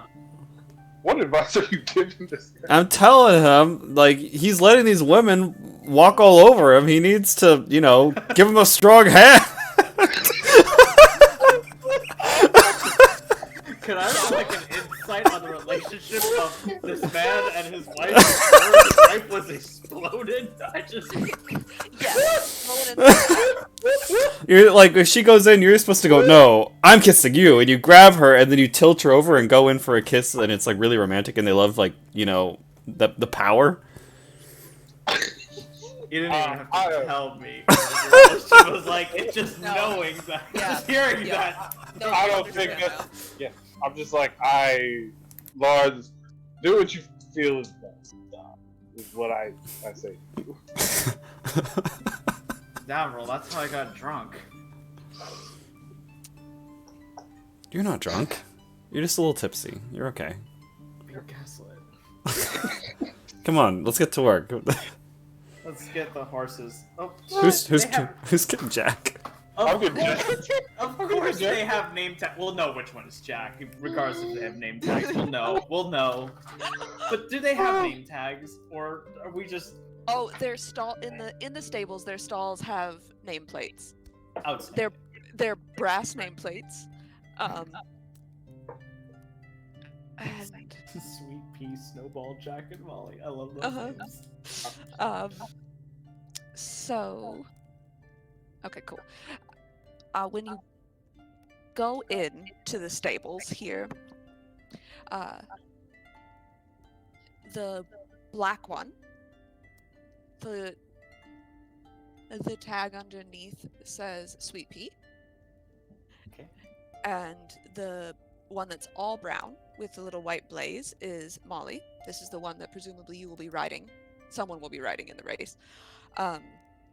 Because I think Elan might actually storm the field if any of you chuckleheads are the ones riding Molly when the race happens. Obviously, the white one is Snowball, and the rather odd-looking piebald one, brown back half, white front half, is Jack. Snowball is the smallest, and Jack is the largest. I'm just gonna drift over to the smallest horse. Yeah. Snowball sort of nickers at you. What does that mean? I can't make horse noises, dude. That is not an animal under my purview of noises I can make. But she just sort of makes that like friendly, clicky horse greeting noise. Horses click. Yeah. Yes. I'm revealing my hand of horse. All right. Fair knowledge. enough. I didn't grow up with horses. I grew up with chickens. I could have said that she made any noise in that case. She actually just says, "Hey, how you doing?" No. Yeah, that's what horses sound like. No, but she greets you. She's very friendly, and she comes up, and even as drunk as you are, if you try and pet her, she lets you pet her. She accepts the bridle very easily, and Snowball is absolutely zero problem to lead out of the stables. I got it, Cervantes. I'll try to move Jack. Dad will be ambitious. He goes, Can I try to relate to this horse from one thief to the next? From one wallet pincher to the other wallet pincher? You know what? I will allow you to roll a persuasion check instead of animal handling. Let's go. Damn it! I probably should have pulled up horse stats before I said roll against this horse. Does a horse have proficiency in persuasion? I think horses only have proficiency in athletics. I'm gonna double check this. Oh no, they don't have any proficiencies. You're in luck. Oh, I guess. Let's see.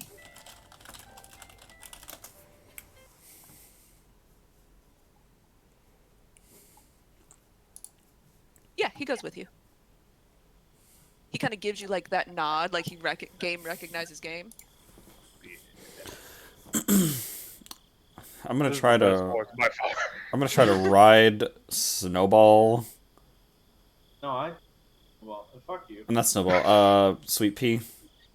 Oh, the black one, Sweet Pea, sure. Well, then again, Davril, can you handle Jack and Molly? Sure, I can travel more. Okay. You pull Jack. I assume you bridle Jack and you pull him Yeah. over. And Molly is the only one of these horses that really looks like a racehorse. Snowball's kind of small, and Sweet Pea is a little fat and old, and Jack is massive, and Molly is very sleek coated, and you can see all of the muscles in her shoulders and legs through a very shiny coat. And you come over, and she doesn't back away from her stall, and she just sort of looks at you.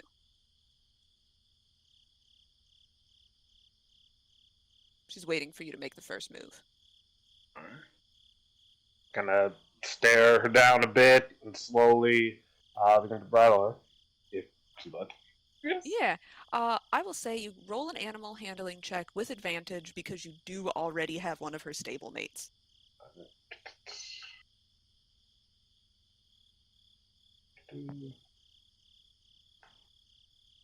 You've nope. A 13's enough. She'll go with you. They're not very smart. So they're horses. They're horses. They're Yeah. horses. Yeah. So now you have 3 horses.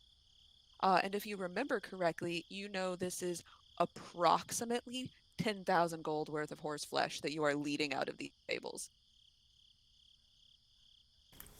in the middle of the night. Clippity clop, clippity clop, clippity clop. Yeah, Okay. we're just gonna ride it over to.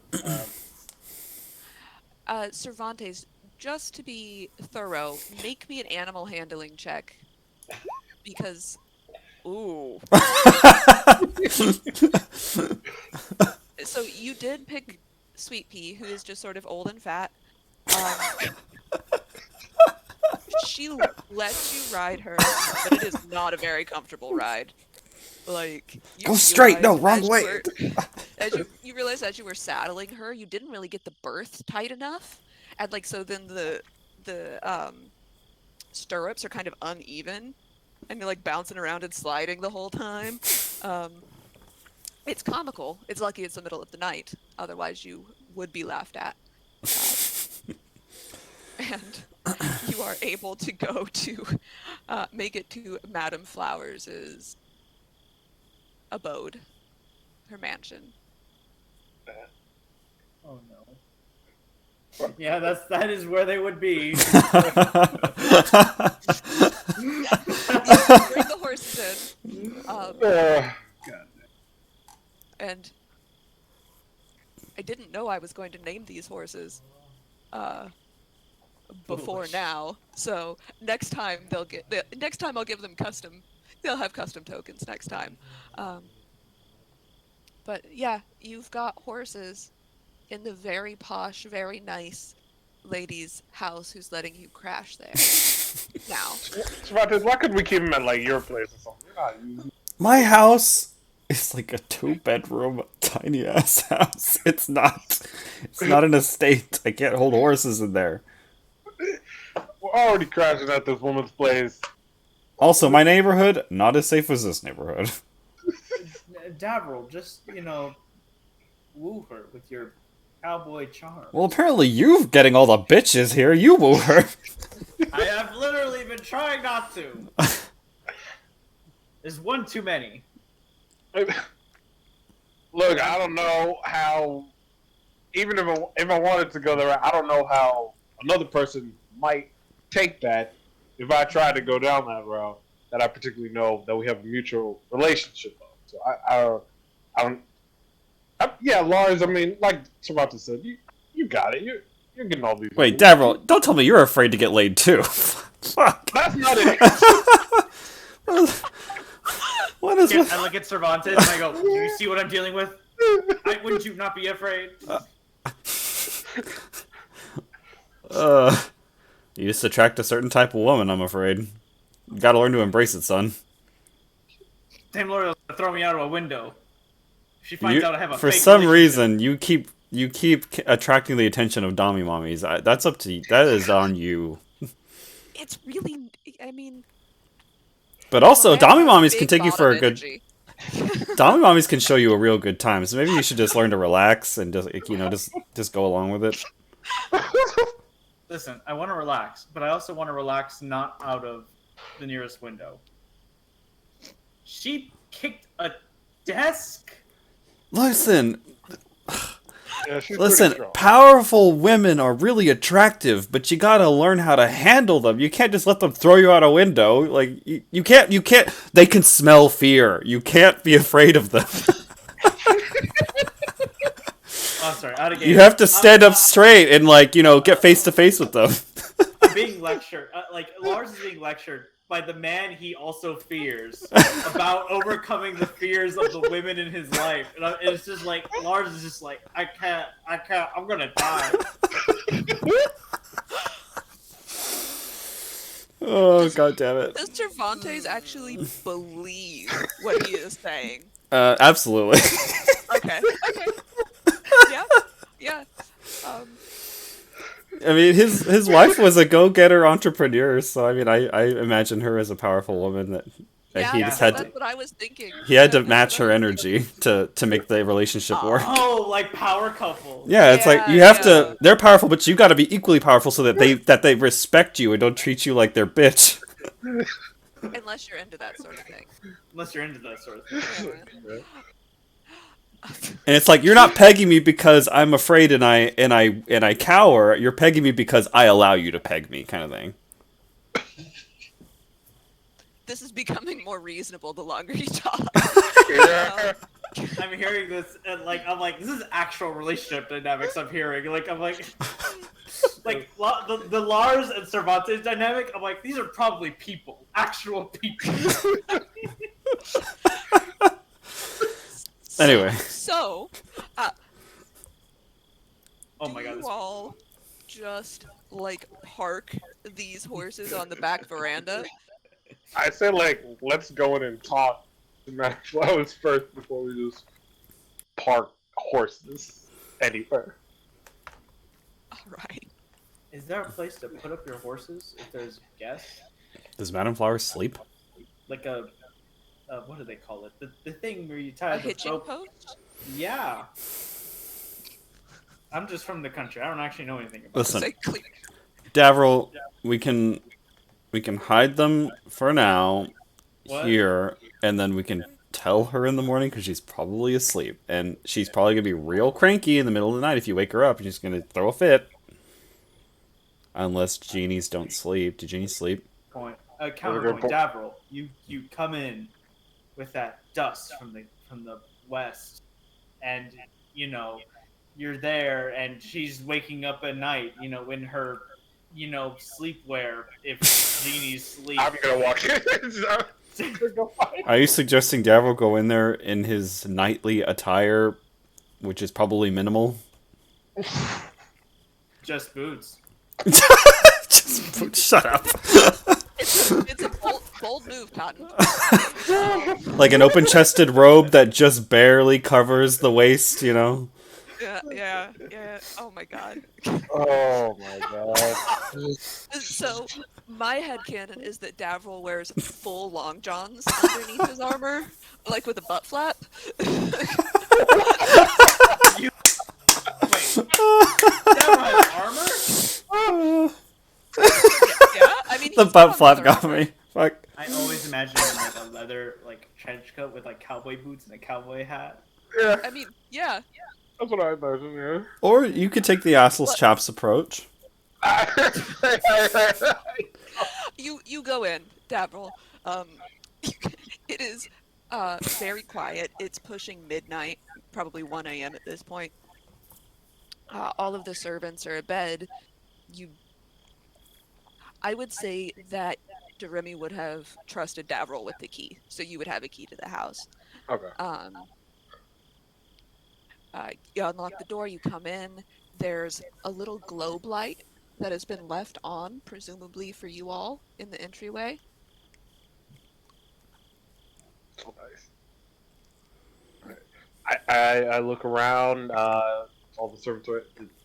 Would she sleep? Would she be asleep at this point? Um,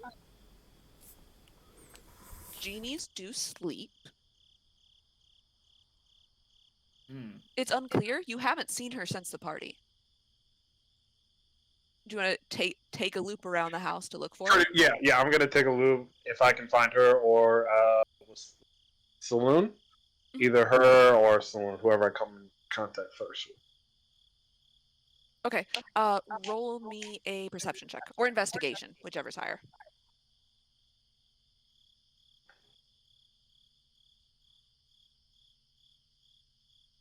Ooh.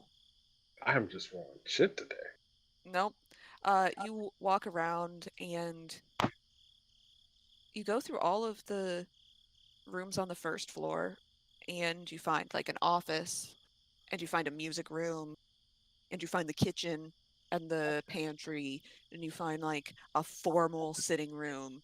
Uh, um, don't find either of them. You go upstairs, and you're like, well, I don't fucking know. She said that this was where we could sleep. You go upstairs and you sort of walk around, but you also had some scotch, and it's kind of hitting you at this point. You're like, I can't find fucking anywhere. Um, and you don't think to search the third floor because you haven't been up there. I'll just assume I'll go back out. Be like, all right, can't find anyone, so I guess we'll just regretfully lead them in for the night, and I guess we'll have to fortunately handle this tomorrow morning. And leave like a note. Like you leave like a little note, like left horses. We'll explain later. Yeah, And put a smiley face. good idea, Lars. Just write out. Just I'm so sorry. My group made me do this. Can these horses stay? Smiley face. Okay. Okay. Yeah. Um, where do you put it? Do you attach it to the horses, or do you like leave it in on the first floor? I would feel like maybe attaching it to the horses might be best, just because like someone comes down, sees the horses, and then sees the note to just read it. I guess is there like a very out in the open like coffee table that people have to pass by? I guess. Well, you would know probably the first place that servants would go in the morning would be the kitchen. Okay, so There would definitely be traffic in the kitchen. all right. I'll leave it there in an obvious place. Okay. Yeah, there's a massive table in the middle of the kitchen that is used to prepare ingredients and chop vegetables, and like that probably where the servants eat too. You could just leave it there. Okay. Yeah. All right. Let's all get to bed, and we'll handle this all in the morning. Do you leave the horses outside, or have you brought them into this woman's house? I feel like we gotta bring them inside. Okay, upstairs or downstairs? Where downstairs can they even go? It's a little bit. There's not a huge amount of free space downstairs. There are a lot of little rooms. Doremi does not have an open concept floor plan. Can horses go upstairs? I don't know. Can horses go upstairs? Roll me an animal handling check. Oh no. Oh. What the fuck? Hey. Oh. Jen has no idea if horses can go upstairs, but I'm gonna say these horses can.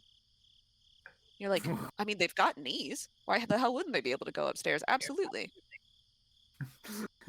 I was like, Joseph does not know if horses go upstairs, but these ones can. These ones can, yeah. They can. So now I'm looking at the second floor. So this is the room I occupy. This bottom right one. Hmm. We'll put them in there, and then uh, I'll ask. I'll ask. You're gonna put 4 full-size horses into a single bedroom?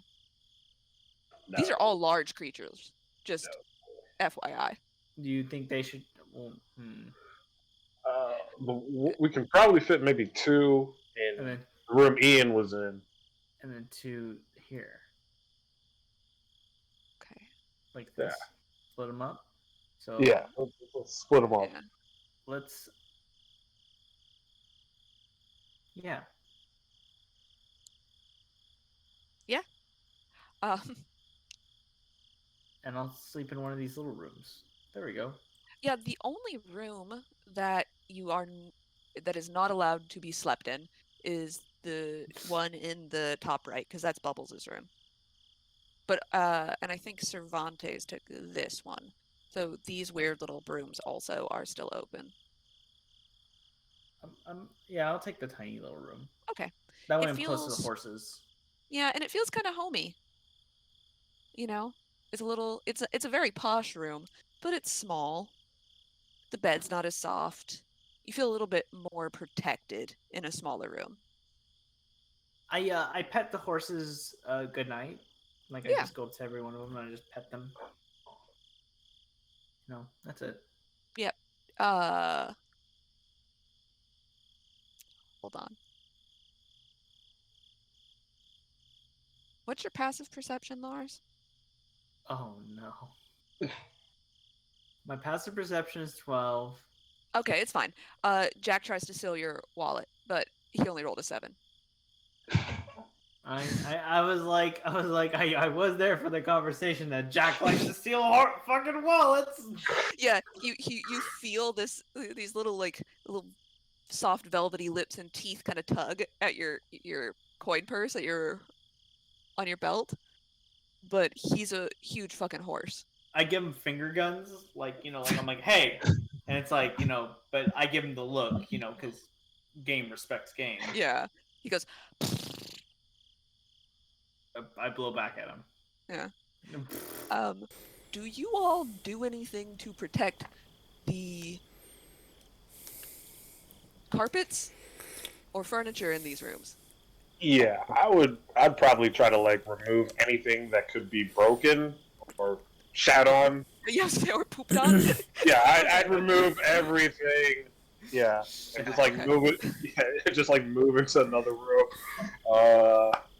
Okay. Lars, help me Yeah. roll up the rug. Yeah, you roll up the rugs. Davril, you realize as you are rolling up these rugs that each of these rugs is probably close to 1,000 gold.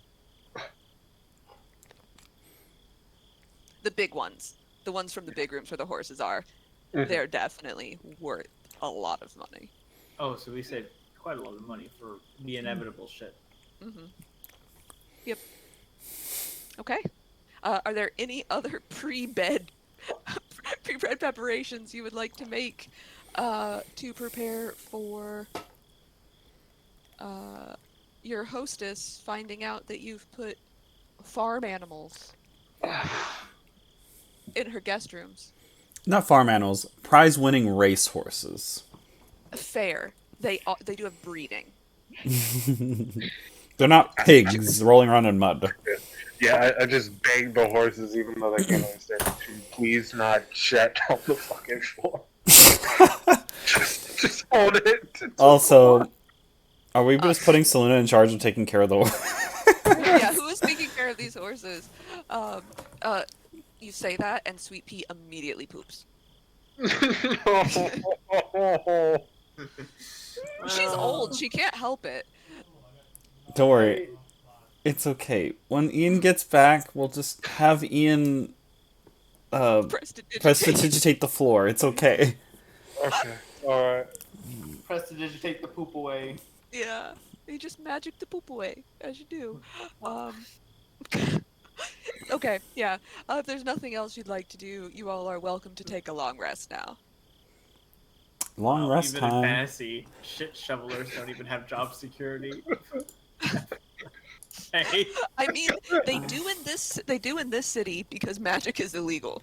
Oh yeah, yeah. We need to ban magic to protect our jobs. Exactly. I'm sure that's how they marketed it at the beginning. The Cald Wizards were like, more jobs for the common man. Um, yeah. I made my own So- little cocktail. I can't even taste the alcohol. This is dangerous. What the?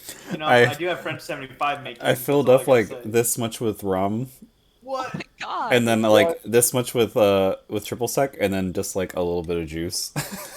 I can't taste the alcohol. You're dead. Right. Don't try. Yeah. You're dead. Brunch is anytime. Brunch if is you're- day drinking is fancy Yeah. if you're. It's classy for rich people, and I'll just leave it at that. Yeah. And anytime can be brunch if you're not a coward. So, I wanted to go get a cider, and I was like, "Oh, I'm out of cider. I'm out of wine. Maybe I'll just make a cocktail." there you go. Yeah. So, you all have your long night's rest. Lars, Poppy does sleep in your room, Oh. and but she sleeps like, she steals the pillow off of your bed, and she like tucks it into a dresser drawer, and she just kicked all of the shit out of, and she curls in there, and she curls around the Ian pocket watch, and you just hear ticking the whole night. I wanted the pet. Like just hold the pet, but no, pet wants to go hang out with the watch. I'm offended. You're just chopped liver. I mean, do you ask Poppy to cuddle with you? She is a sentient creature. Yes, I will ask, and I say the watch can join. So she is doing that thing that dogs do where they walk around in a circle and they're like kicking at the pillow to try and make it like the most comfortable as you ask her. And she looks up. She goes, "Oh.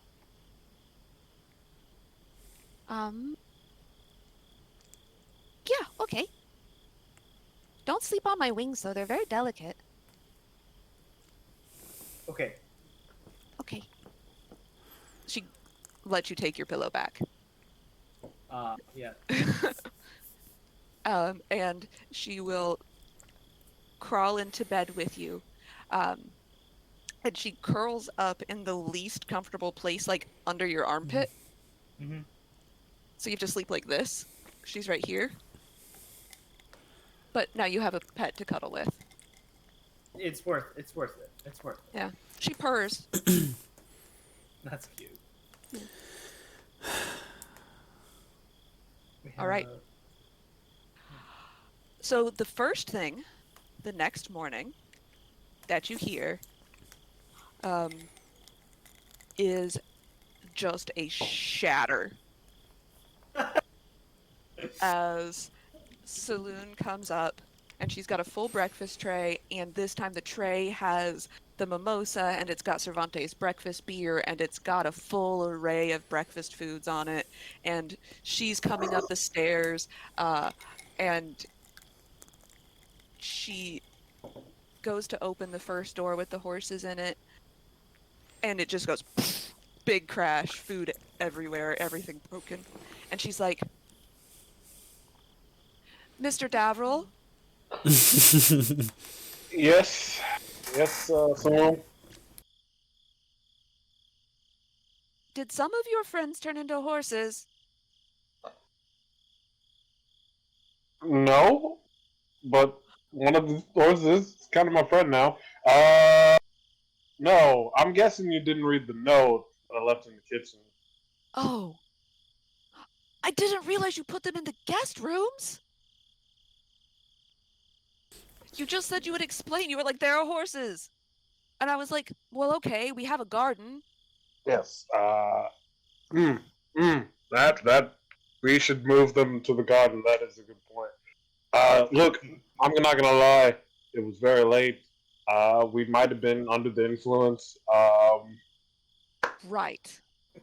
So we did not come up with the best particular solution on where to keep the horses.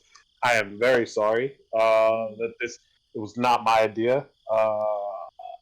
But yes, we are watching these horses for just a short amount of time. I looked for all of you yesterday, couldn't find anyone to talk to before doing this. Once again, under the influence, did not make the best choice.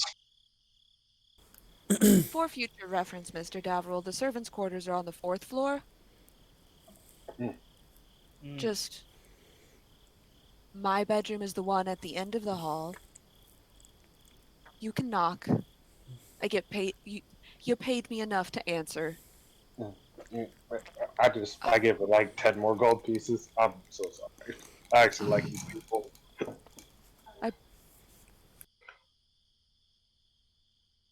I accept your apology as long as you promise that you will tell me what in the.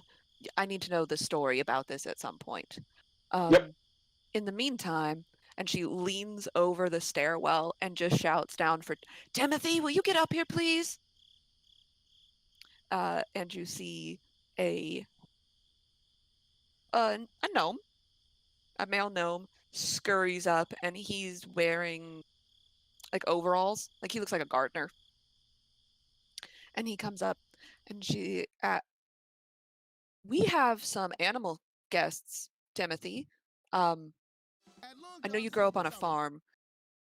Could you please help us with this? Timothy looks at her. She's, I don't really get paid for that. And I she give him 20 gold. How you she do? goes, "Oh, now I do. All right." And this little gnome just walks to both rooms and whistles, and the horses follow him downstairs. What the? I had to establish commonality with the horse. God damn it. Well, none of you are proficient in animal handling. True. Got a little farm boy. He was just like, they recognized kindred spirits. Y'all probably would have had an easier time if Metal was with you.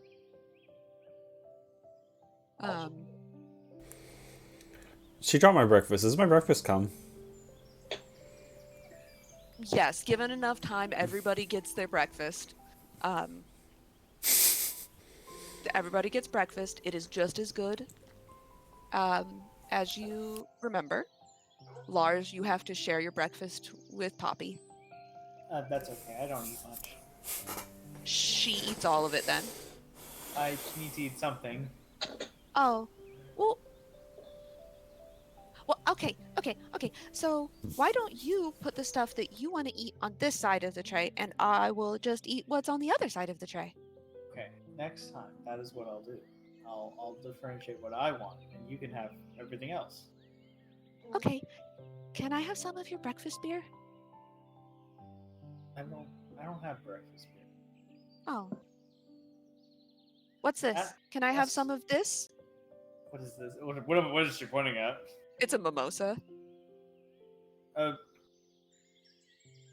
No. Wait till you're at least a 1-year-old. I don't know how old. How old? I don't know. Wait till. Ask me again in a month. Dragons are conceivably immortal. If nothing kills them.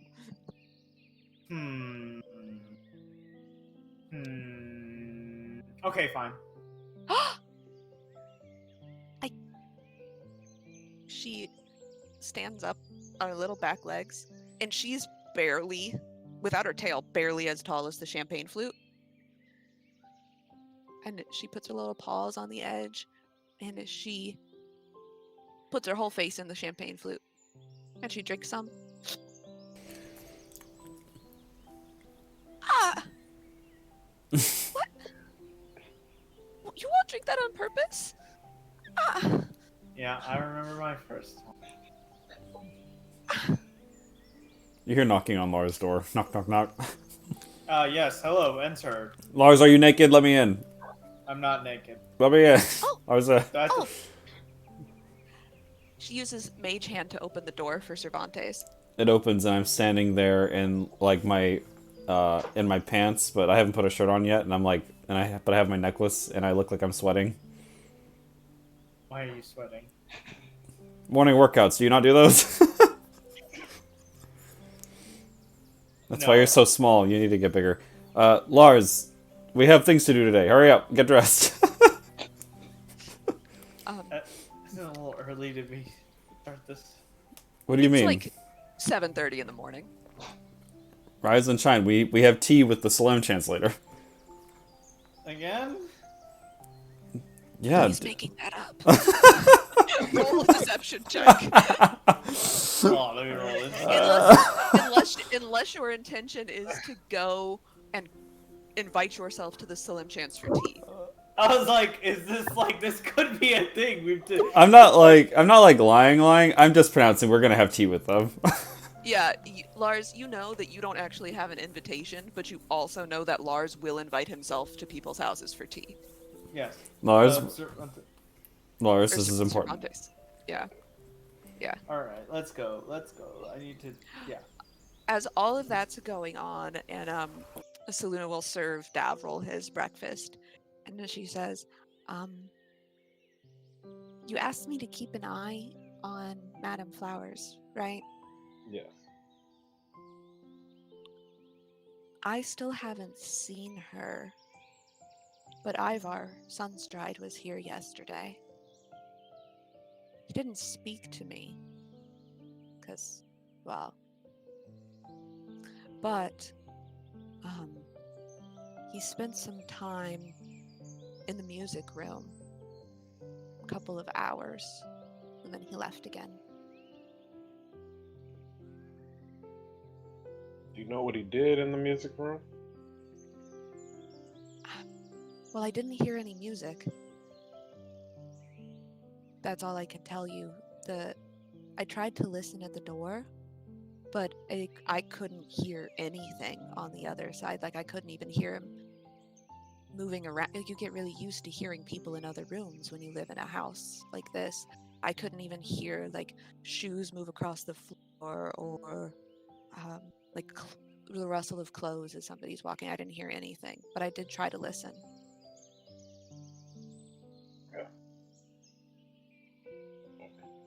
Thank you. Keep up the good work. I'll just stop by the music room see if there's anything out of place. Okay. When you get in the music room, it is a really beautiful space. It's set up for acoustics so that if you sit in the chair in the middle, the people sat around will have a very excellent experience of whatever is played. And there's a whole assortment of musical instruments. There are lutes and guitars. There's a dulcimer. There's a full-sized grand piano in one corner. There's even a tambourine. And there is, violins. There's an oboe. Do you want to take a quick glance, or do you want to go through the stuff in the room? I don't know if we're pressed for time to have made a tea with the Sunchamp. I guess I'll just kind of do a quick glance. See if Okay. anything quickly. Roll me perception then.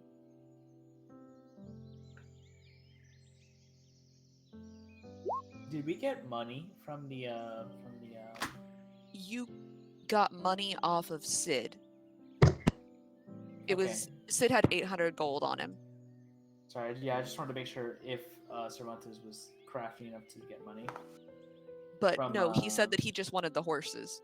He did not ask for money. Okay, fair enough. Yeah, so you roll a perception and you look, and the room is spotless. Absolutely spotless. There's not a single whiff of dust in this room. Even the chair in the middle is pristine. There's a cushion. It's upholstered, and it's beautiful, deep cerulean velvet. There's not even like the nap in the velvet isn't even brushed the wrong way.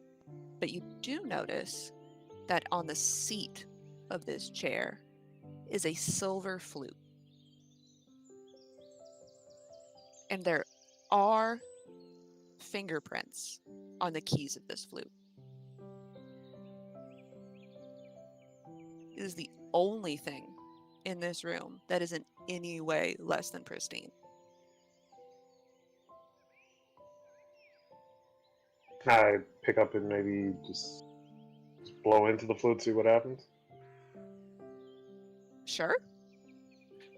Sure.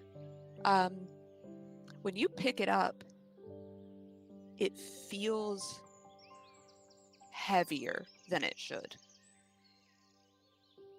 And you bring it to your lips and you blow. Are you proficient with wind? Are you proficient with any instruments? Or in performance? I am not. Okay. I am not proficient. Okay. Just make me a performance check just to see.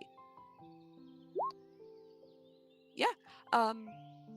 You pick it up and it almost feels like someone else has moved your hands into the correct position on this flute. And you blow. And you know that you should have made a sound. And no sound comes out. And then the tiniest curl of steam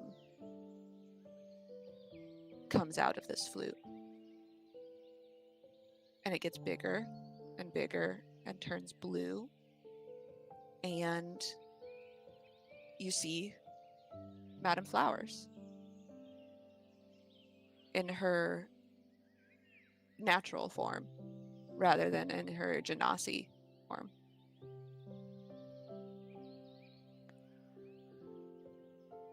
Oh. Huh. I guess you found me out then. Yep. This is where you've been hanging out. Guess these last couple days. Not by choice. No, it's good to say hanging out implies that there was a choice. Yes, Ivar was not pleased that I invited you all to stay. He, I guess rightfully so, thought that you would, might interfere with our, I'm loath to call it a relationship, but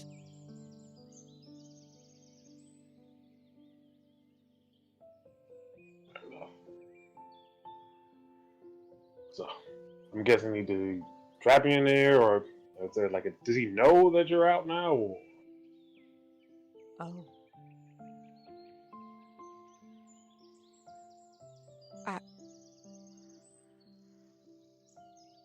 I don't think that he knows that I'm out.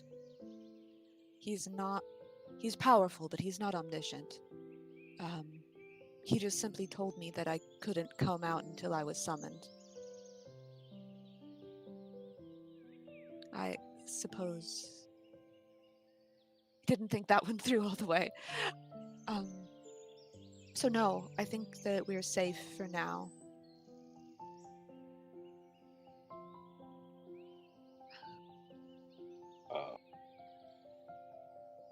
Yeah. How long can you remain out, or do you have to is there like a time limit, or? Well, no, I don't suppose so. I only have to do what he says if he gives me a direct order. So he said that I wasn't allowed to come out until I was summoned, so here I am.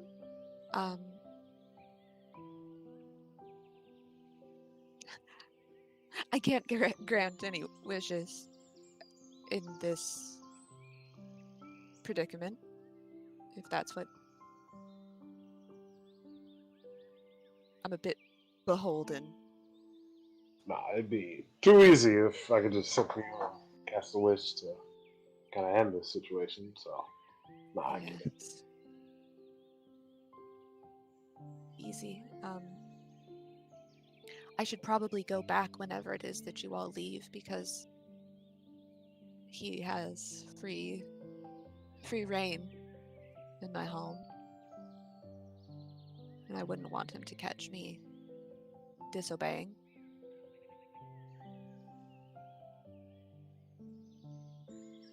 We gotta head out and handle some business, but we'll figure things out soon enough. Just hang on a little bit longer. Thank you. And she just reaches out and takes your hand, and in her Jinn form, she's much bigger than she is in her Genasi form. So her hands are still very soft and very gentle, but she takes both of yours in one of hers and just says, "Thank you." And just be careful. I would hate to find us on opposite sides of Ivar. There's nothing I'd be able to do.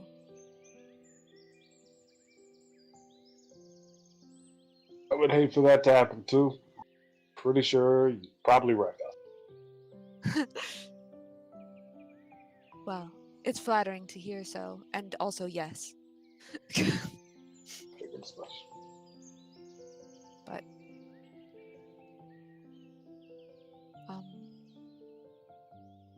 I don't know what Ivar wants with Bubbles. But he does want something.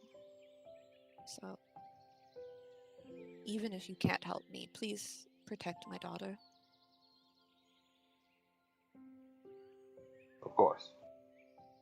So, keep my word. Thank you.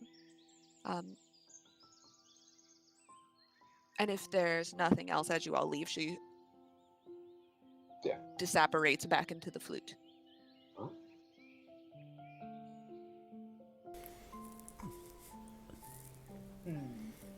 I guess there is one more thing I'll add. Honestly, I didn't really think about this at the time because I was more or less like getting my head wrapped around that you was someone I knew. But you also mentioned something about, I thought this was a bit weird. I guess parents.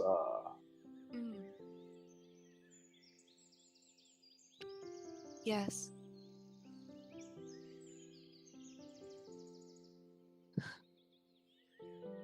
Yes.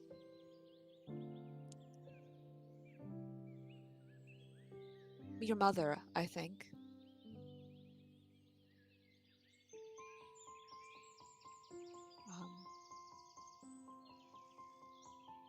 She was a very lovely woman. And very sad.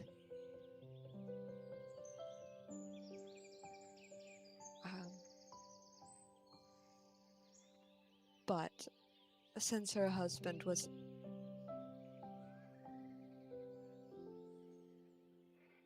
Well, let's just say their union would not have resulted in a half-elf. I don't believe that... I like to think that you were born out of love.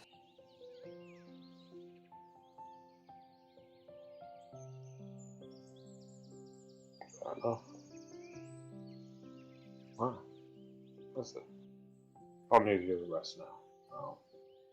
Yeah. It's good enough. Yeah. Well, let's save it for our victory party. I'll tell you everything I know. Sounds good. And I'll leave after that. Okay. Sorry about the horses. I'm not even gonna mention it to her. Yeah, she has no idea. I mean, Davril would know. She would have no idea inside the flute. It's essentially like being inside your lamp. Yeah, once I figured him out, I was like, we'll fix the problem before she. Yeah. So it's good. Before I release you to do whatever amok you'd like to run in this city, Lars has a letter. Lars has a letter. Who gives it to me? It actually would have arrived just after breakfast and Cervantes telling your skinny ass to get up. Um, and one of the other house servants, one of the maids, comes in and brings it. And she says, Mr. Lars, there's a letter for you. Tally, but also gets reading glasses on. All right, I'm going to read this. It Who's it is from? notably not the same servant that you paid money to deliver the letter to Richard Salemchant, but the letter is from Richard Salemchant. Hmm. And it's a very small piece of paper, very rich vellum. There's a seal on it in wax, and it's gold. And it has an S. The seal itself is an S on a field of stars with two adders, snakes, curled up the side. And when you crack the seal to read it, it's very brief. It's 2 sentences. Hmm. And it says, "Curious. I shall take that under advisement, Mr. Tally." There's no signature. That's all it says.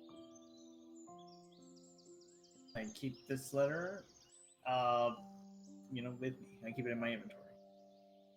All right. You can say that you have vaguely threatening letter from Richard Salemchant in your inventory. Outstanding. I have a letter, Uh-huh. not signed though, which is curious. Not signed, but if you cracked the seal carefully, it does have the official Salemchant seal on it. I also know what the official Slim Chance seal looks like. I mean, fair. Make me an intelligence check.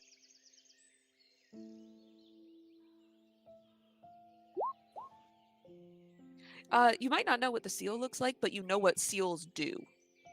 You know what the significance of a seal, so you know that this would tell you who the letter is from.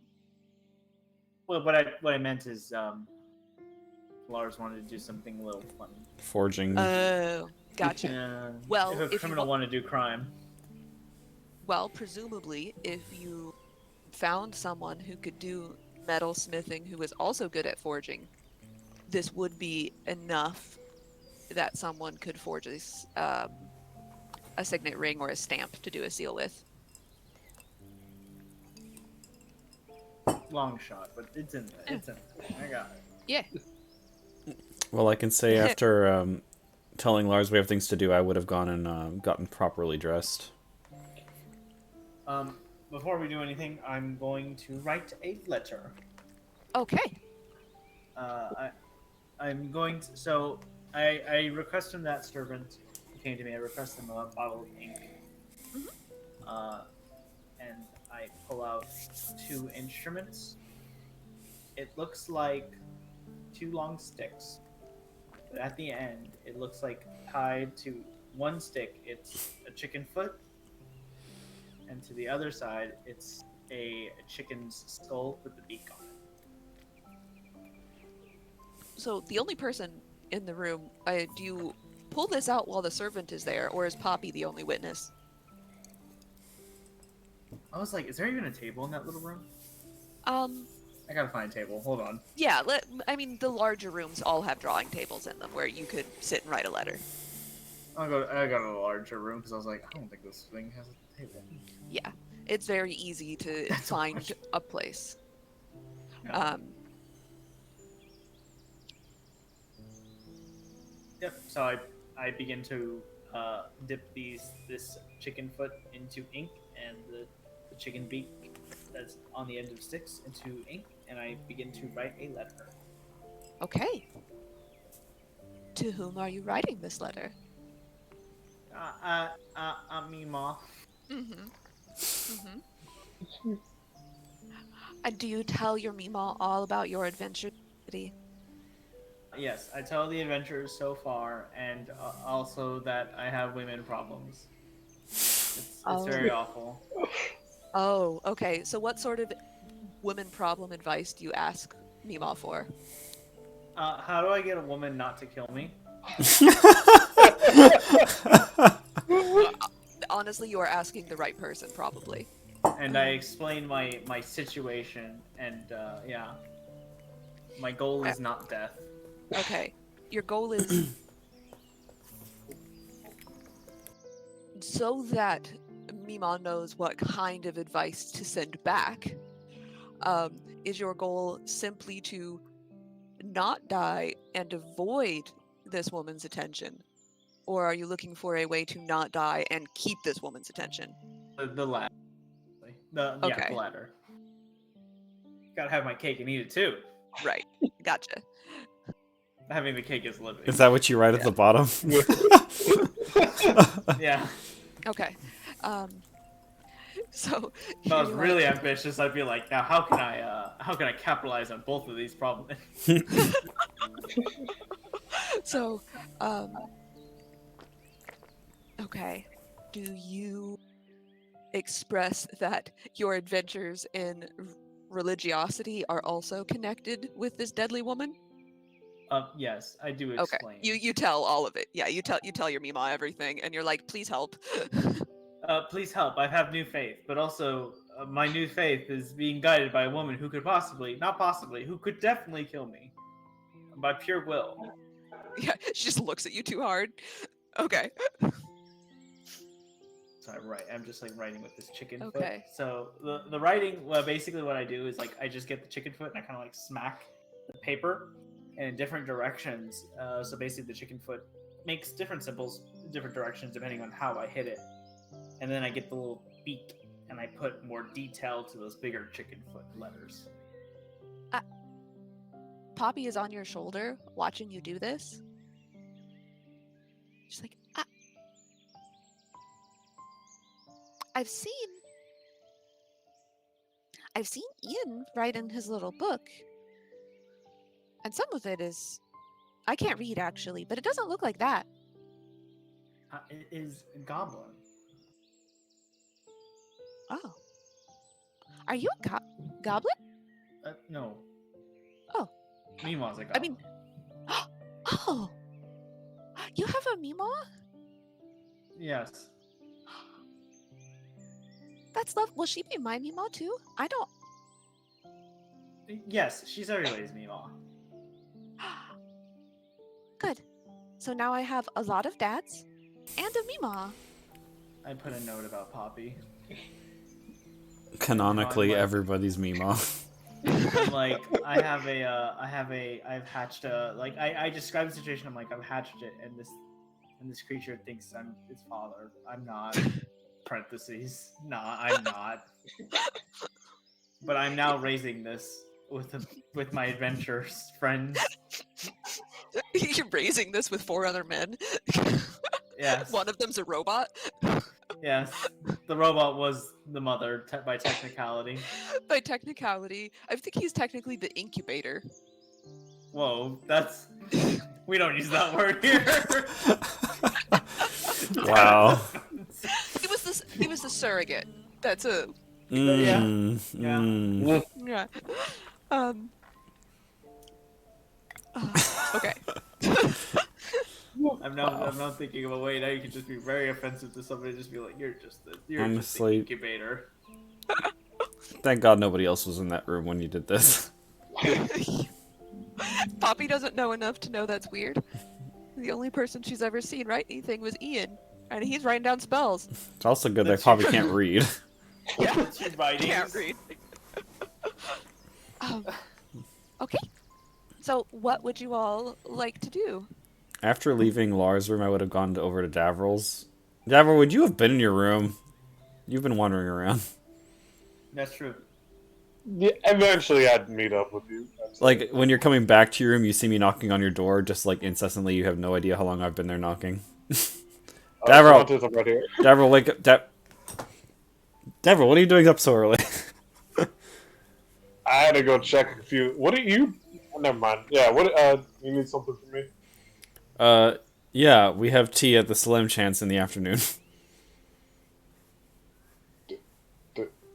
When did we?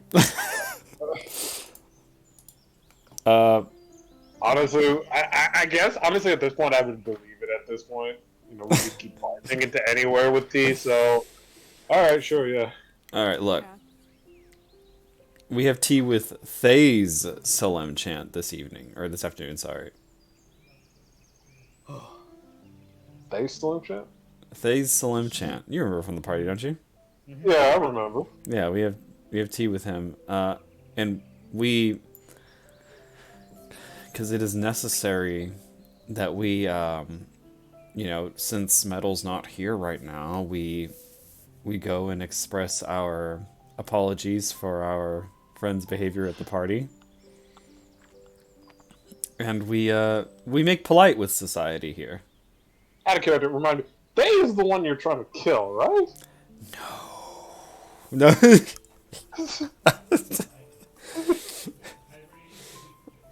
Okay, yeah, okay, but Tea party. Shit. But first, we need to take a pit stop by Well, let me get Aster's shop. No reason. let me get this straight. Do you want to go to this little chat to just have a regular conversation? No ulterior motive. It's not a regular conversation. It's a sincere conversation. A sincere confrontation. No other motives. Also, who doesn't like the free tea and biscuits and the cakes? That shit's good. We are regularly forcing ourselves into rich people's homes and having to. It's kind of nice. Praxis. Yeah. So, yeah, get dressed if you're not dressed already. Yeah, I'm done. Have you worked out this morning, Davril? Have you gotten your pump in? I can't believe it. Davril, what's your strength score? That's just what a 9. Oh. Oh man. Yeah, I'm weak as fuck. Davril, even with the shirt on, I can tell you're tiny. You need to work out with me in the morning. Tomorrow we can arrange for that. Subri's strength score is 14. Respect. Yeah, Respect. Oh, Bodied by a wizard. no. Subri can actually beat up Lars. Yeah. Oh yeah. Lars I is- wasn't kidding when I said it hurt you. Who's okay? What? Memorial. What's her strength modifier? I just gotta know. Oh, Gotta know. hold on. I gotta look. It's about +5. Oh yeah. I'm sure it's +5. It's probably like 20 or 19. Yeah. Hold on. Lars can get beat up by all the women. Davril, we should put on our fancy clothes. Not like the party clothes, but like upper class civilian clothes, if you will. We have to look the part. I mean, we're really trying to go out for these swim chants. Well, Other people wear just regular clothes, but you really want to dress for success here, right? yeah, well, after Metal's conversation with them, we don't want them to think that we're here for a fight. Or appear dangerous. If we show up with armor and weapons, that's not intimidating at all. I mean, we're definitely still gonna have weapons, but Okay, yeah, I was about to. Yeah, I prefer to just in case. But yeah, we can dress nightly for this very casual, respectable, sincere, no ulterior motive meeting. precisely, you understand. Yep. For those curious, Dame L'Oreal's strength score is +5. Her strength saving score is a 10. Oh god. Yeah. Dami and- mommy. Jesus. Her charisma is also +5. Oh no, that bitch. Uh-huh. She's a paladin. Yeah, that's She's how- hot and buff, okay? Yeah. Oh yeah, for sure. Shall we go? Yeah. We don't want to miss tea hour. If they've already had tea and then we go asking for tea, they'll be like, well, I already had tea. Okay. And you wanted to stop at the see our girlfriend Aster again right? Yeah, let's Yeah. go see Aster. We haven't seen her in Yes. a while. Yeah. It's all like literally yesterday. Yesterday. By like the day. Oh man, it's been a while. We should go see her. We should we should enter the race eventually, but Yeah, also we have to kill Hand Dog. We Or can not. do all these things after tea. Why do I want to go to tea so he, bad? he really wants to eat with this little chest. That's what worries me, Daniel. That's what worries Yeah. me. Well, I definitely believe him. I think he just wants to have an innocent conversation with Slim Chance for some reason. For some reason. Okay. So if you gather yourselves to go to the Stars and Whiskers, um, you walk out. You're walking down the lovely cobblestone streets in the gem quarter, and you turn a corner, and there's the shop.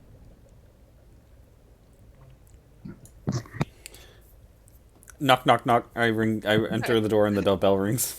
Yeah. Ding, ding, ding, ding. Aster. Aster. Yes, sugar. I'm here. I'm here to pick up my order. Oh. Oh.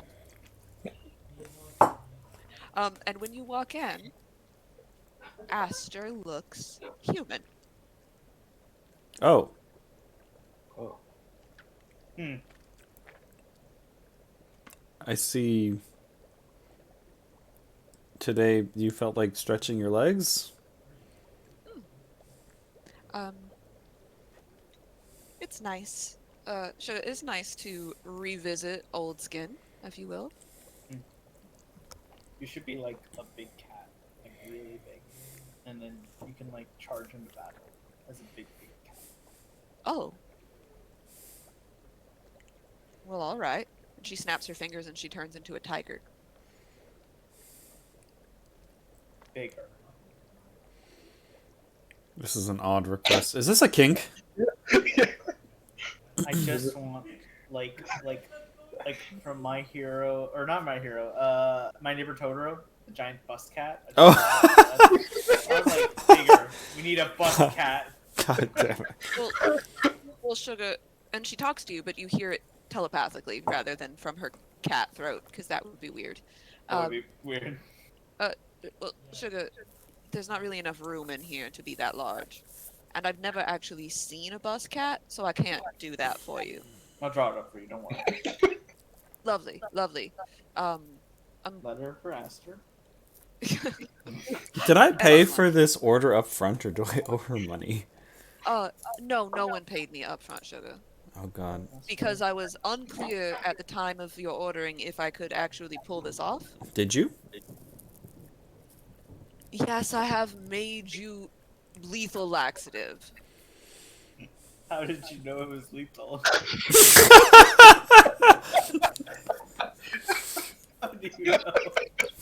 How do you know? Sir. She's a professional, trust her. I am exactly. I am absolutely a professional. I have poisoned a lot of people. I know when something is lethal. Oh. So, you'd like your... Let me look up how much I said that was. She knows the threshold of what a man's anus can take. In more ways than one, Sugar. Oh no. Constantly surrounded by these kind of women. No, Laws, darling, I was paid for my contributions. It was vocational rather than recreational. Well, you know, it's good we're dealing with a professional. Of course. All right.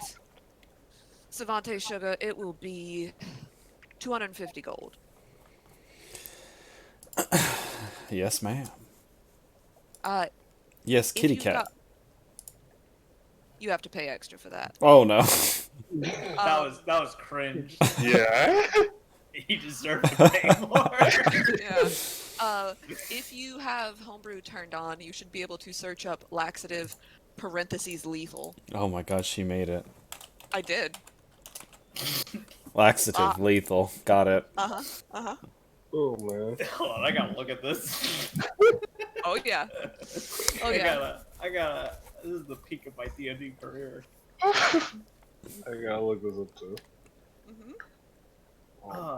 Hester, you wouldn't happen to have that item that we just. Oh my god, there it The is. damage the poison deals can't be healed by any means. Hmm. Permanent asshole damage. Oh. Yeah. After Oh, 7 successful saving throws, the effect ends. Oh. And then the damage can be healed, but the damage can't be healed until after the effect is ended. Oh my gosh. Um. Oh, Sugar, yes, I do have that ready for you. I do have that ready for you. How many of those were you wanting? Just one will do. Oh, well, I only made one. Were you intending on lethally making more than one person shit themselves to death? You never know when you'll need it. Well, I suppose that is true. Fair. We have a lot of people on our shit list. We'll just say that. Get it? Shit list? Haha. Yes. Um, I'm very funny. you are certainly something. Laws, how many of these do you want? Well, I'm gonna be honest with you. If they're effective, I might need a regular supply. I'm changing my ways, Oh, but I do need one that might need to work a little bit more rapidly on one target per se. well, it's for the standard one here. It is 120 gold for one. Okay, for a standard one. Yes. If you look up Sleep Dart, I made them for you, and you can see what it does. Davril, honey, I also made the bracelets that you requested. Ooh. How much are those right now? Oh, Ooh. well, Dang, Jen is nice. I can reuse it. If it if miss, you miss, if I yes. miss, yeah, I was like, that is nice. That's very nice of you. I was like 2. 1,500. 1,500.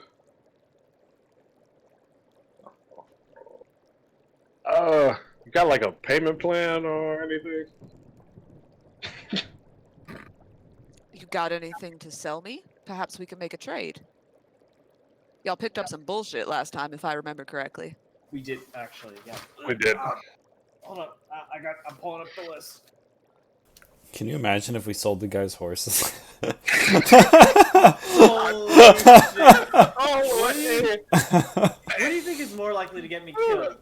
Sleeping with his daughter or selling his horses? Quite Selling frankly. his horses. We win the race, get the winnings, and then we sell the horses for even more money. Yeah, no, it is absolutely selling his horses. We'd be on this man's shit list forever. Uh-huh. Blue. I don't think I actually wrote it down. Holy shit! Uh-oh. I'm an idiot. Mm. Somebody pull up the VOD. Go Holy to the video. I have the scimitar of wounding. Did you mean that batch of stuff, like the 10 bullets plus 1 and the? No, the half you of- got stuff off of the people in the stables. I did not write that shit down. Goddamn. Okay, that was my bad. Actually, gamers. I don't. Blueprint the house. There was Wonders figurine, a black onyx dog. Oh yes, I remember what it was. There were 3 things. One was the hat of wizardry. Didn't we already have One of was those? a one is Wondrous Figures, and it's the black onyx dog. And the last one was nobody identified it, but it was a bag that looked like a bag of holding, but it had an eye on the front of it. I look to the group and I say, I think these are good to sell. The only thing I might keep is the hat of wizardry. I'm not sure if Ian wanted that or not. We already have one. No, that's the one that you got. Oh no, you're right. I was mistaken about that. What was the other thing you got? Ah, fuck me. Hold on. Yeah, because we have the necklace with 4 black pearls. Right, whatever yes, that yes, is. yes. That was in the And I the give war you all mage. too much loot. I can't remember. Well, it doesn't matter because I didn't write it down, so it didn't happen. Well, so I do know that it was Onyx figurine. an onyx figurine and a bag with an eye on it. I know that those were two things. We could just work with that for now. So, Yeah. does anybody want these particular items? And we didn't identify the bag of eyeball. Yeah, we don't know what that does. How much for the onyx figurine, Hester? Oh. Well, let me. May I see it? I hand over the little buggy. All right. And she looks at it. This is what happens when you roll random loot tables. I'm like, how much is this worth?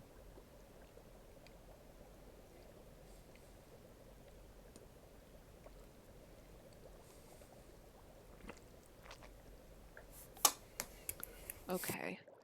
I'll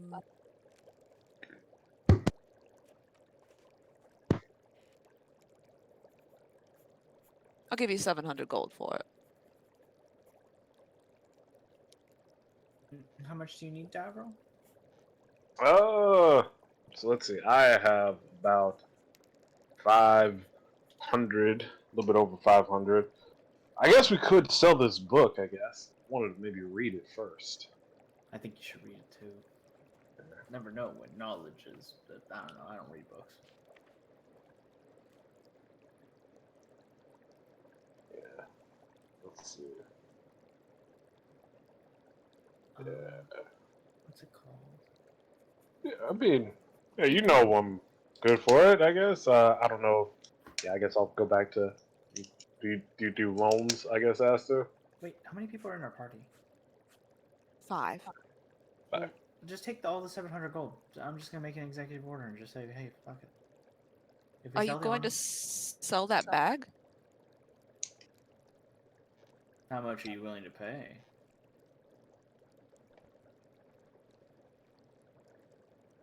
That depends on if you could tell me what it is.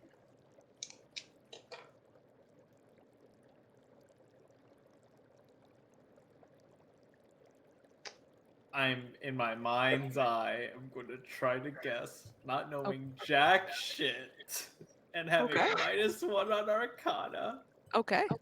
Yeah, roll an Arcana check. Oh god. What is it?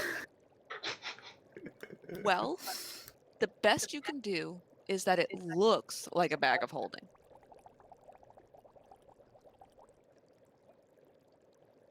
Alright, why don't we just toss something in there and then try to get it back out and see what happens? I guess. We could just wait till we get Ian. Hey, Davril Sugar, do you want to look up bracers of submission and see what I made for you? Braces of submission. Mm-hmm. We really do be Wonder Woman over here. My man said he wanted to cosplay Wonder Woman, and I got him.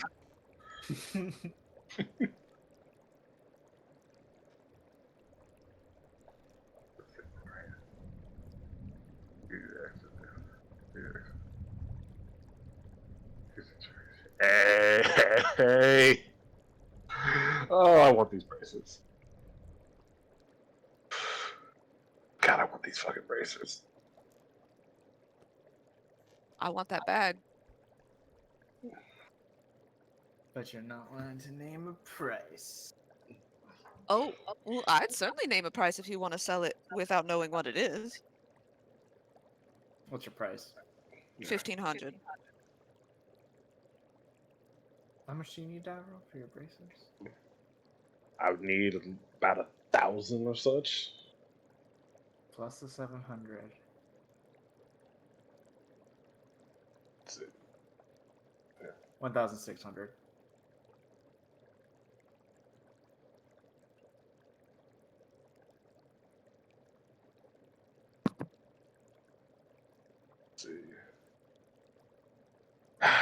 All right. A deal. I sell it. Lovely. That was a bag of devouring. I don't even know what that does. Me neither. Ha. It resembles a bag of holding, but is a feeding orifice for a giant extra-dimensional creature. Horrific. The extra-dimensional creature attached to the bag can sense whatever is in there. Animal or vegetable matter is consumed.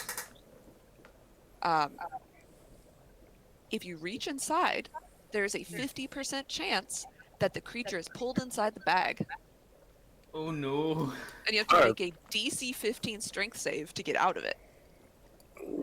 And if you are trying to pull another creature out, the strength save is 20. Oh no. I'm glad we didn't try to experiment with that. Yep. Mhm. 700 for the Onyx Oracle? Yes, Onyx thing? the Onyx dog.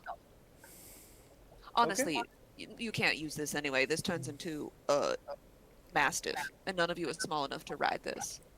Alright, that's 2,300 gold, and you said you need 1,000, Davril? Slaps on the table, 1,000 gold for Davril. Sure. And we have 5 party members? Yes. Okay, I gotta do some mathematics.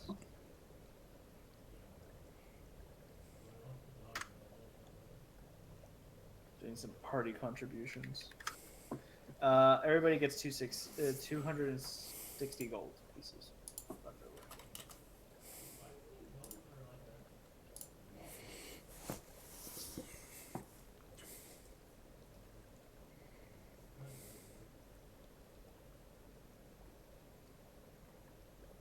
All right.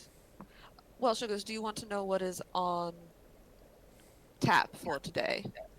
Or are you cashed out? Ooh. Did you have that dart I was asking about? The special one, or no? Oh, yes, it's 200. It's 120 gold For the normal one, right? for one. Oh, okay. That's it? Okay, alright, fair enough. It casts sleep at the second level. How powerful is that? Gotta look. 68 or something, I believe. 68? Yeah, I'm gonna need like. I'm gonna. Okay, I took 2. I'll probably take 3 more then. All right. Or no, 4 more. Or fuck, sorry. Looks at Aster. I gotta take something out that's a pretty big catch, if you know what I mean. Who are you trying to put to It's- sleep? It's 7. It's 78 at the second level. Oh, 7. Oh, don't worry, Cervantes. That looks like some powerful stuff. Yeah, it does. I base the price on how much a second level scroll cost according to this guide I'm using. So, on tap today, Sugars, I've got a Rod of the Pack Keeper +1. I have a Clockwork Amulet, and I have a Cloak of Billowing.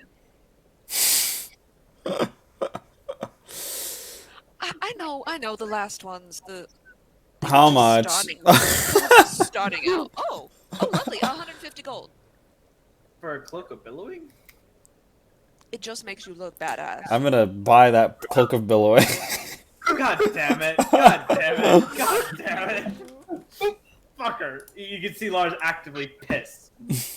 All right, what are the other items? A Clockwork Amulet, Oh, okay.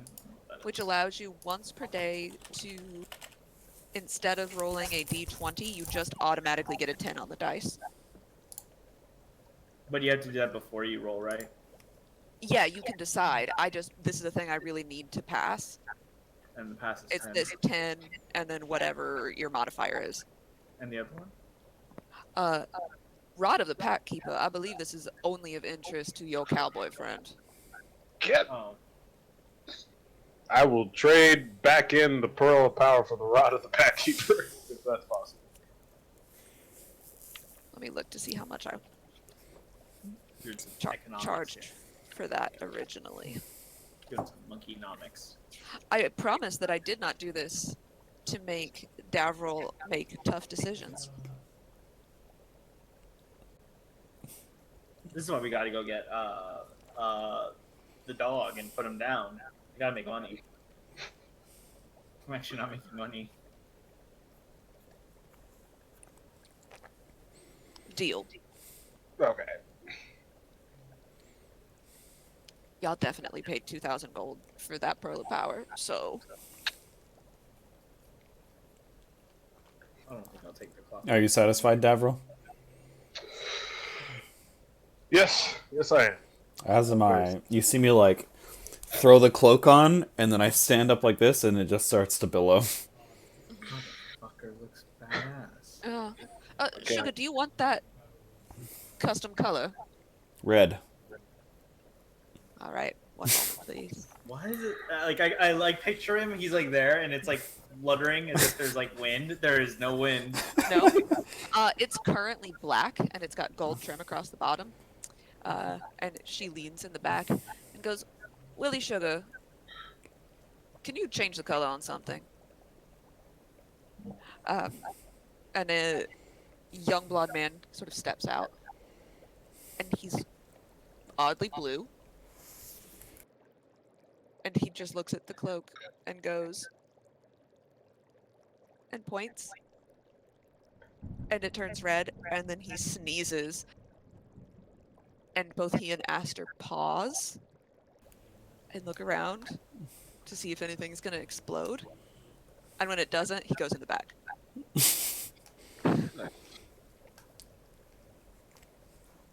My outfit is complete. You Oh. Looks also a stunning. blue guy? All right, Lars, I need you to do something. He's not usually blue. That was an Yeah. accident. Mars says that too. Anyways, yes, Davril, how can I help you? All right, we're gonna go outside. I need you to shoot me. Looks at Aster. I just wanted to make sure you witnessed that, right? Oh yes, I know what he's doing. Oh. I'm gonna come with you. Oh, And- okay. Is it okay to just shoot him in here? Oh, yeah. Hold on. So she drops tiger form, and you see, tall, thin, pale woman, and she runs her hand across the counter, and the room slides, and it suddenly becomes much longer.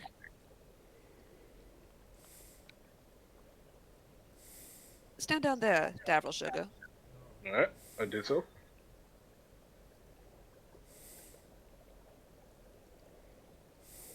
Alright, Davril, you're sure you want me to shoot you with my gun? Yeah, this is gonna be pretty cool. I'm going to shoot him with my gun. You've because done he it once asked- before, just do it again. God damn it, don't mention that. Fuck.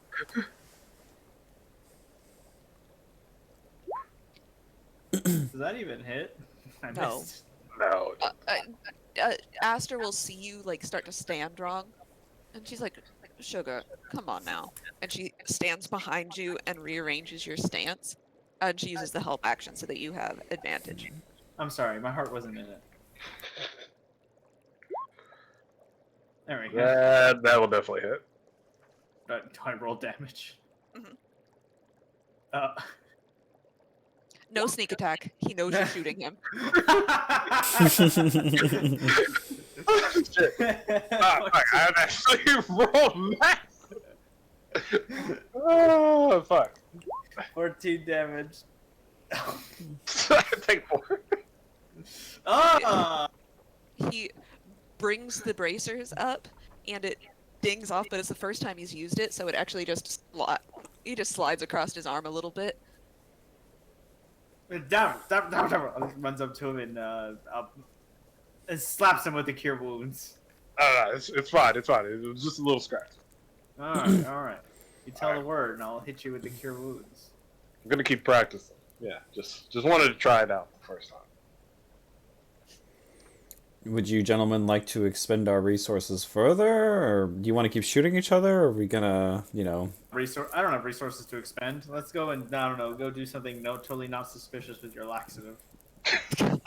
Exactly. Let's go.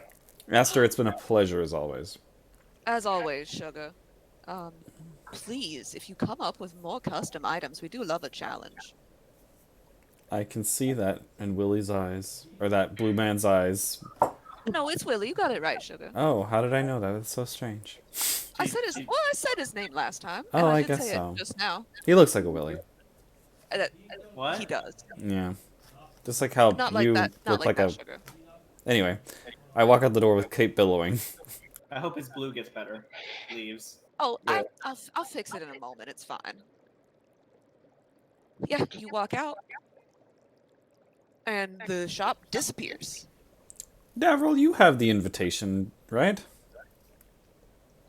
The forged one with does have- with Thaze's signature? Yeah. Yeah, I got that. You know what to do. Okay. Yep. Yep. All right. So I believe that I'm going to call our session here. Since it's 6 for me. And we can pick up with you attempting to lethally laxativing Facelim chant next week. Maybe. Maybe. Possibly. lethally Allegedly, you know. Yeah. Allegedly. I did have a sneaking suspicion that might happen, so I have the Salim chant manor prepped. But I haven't put any people in it yet, but I've got the map ready. I thought that might happen. gotta Yes, you need to register for the races. Bring in hand dog. And bring in hand dog. Those are the What? if you want to bring in hand dog. Was he awarded alive? Was there like an alive or dead or? Yes, there's one amount for alive and a second amount for dead. Let me double check. I believe it's 1,000 alive and 400 if he's dead. Well, now I just realized it. Holy shit! I actually have the abilities to do this to bring him in alive. Hold on a minute. I have darts now. So that's why you bought those sleep darts. They were for hand dog. Obviously. Yes, that's why I did it. Yeah, I wanted to bring in our bounties alive. Good foresight. Now you're starting to get the profession. Yes, 500 dead. 400 dead. 400 dead. 400 dead. It's wanted- slightly less than half because they want to find out more about the Shadow Thieves. Oh, they want to they're gonna Guantanamo Bay this. Basically.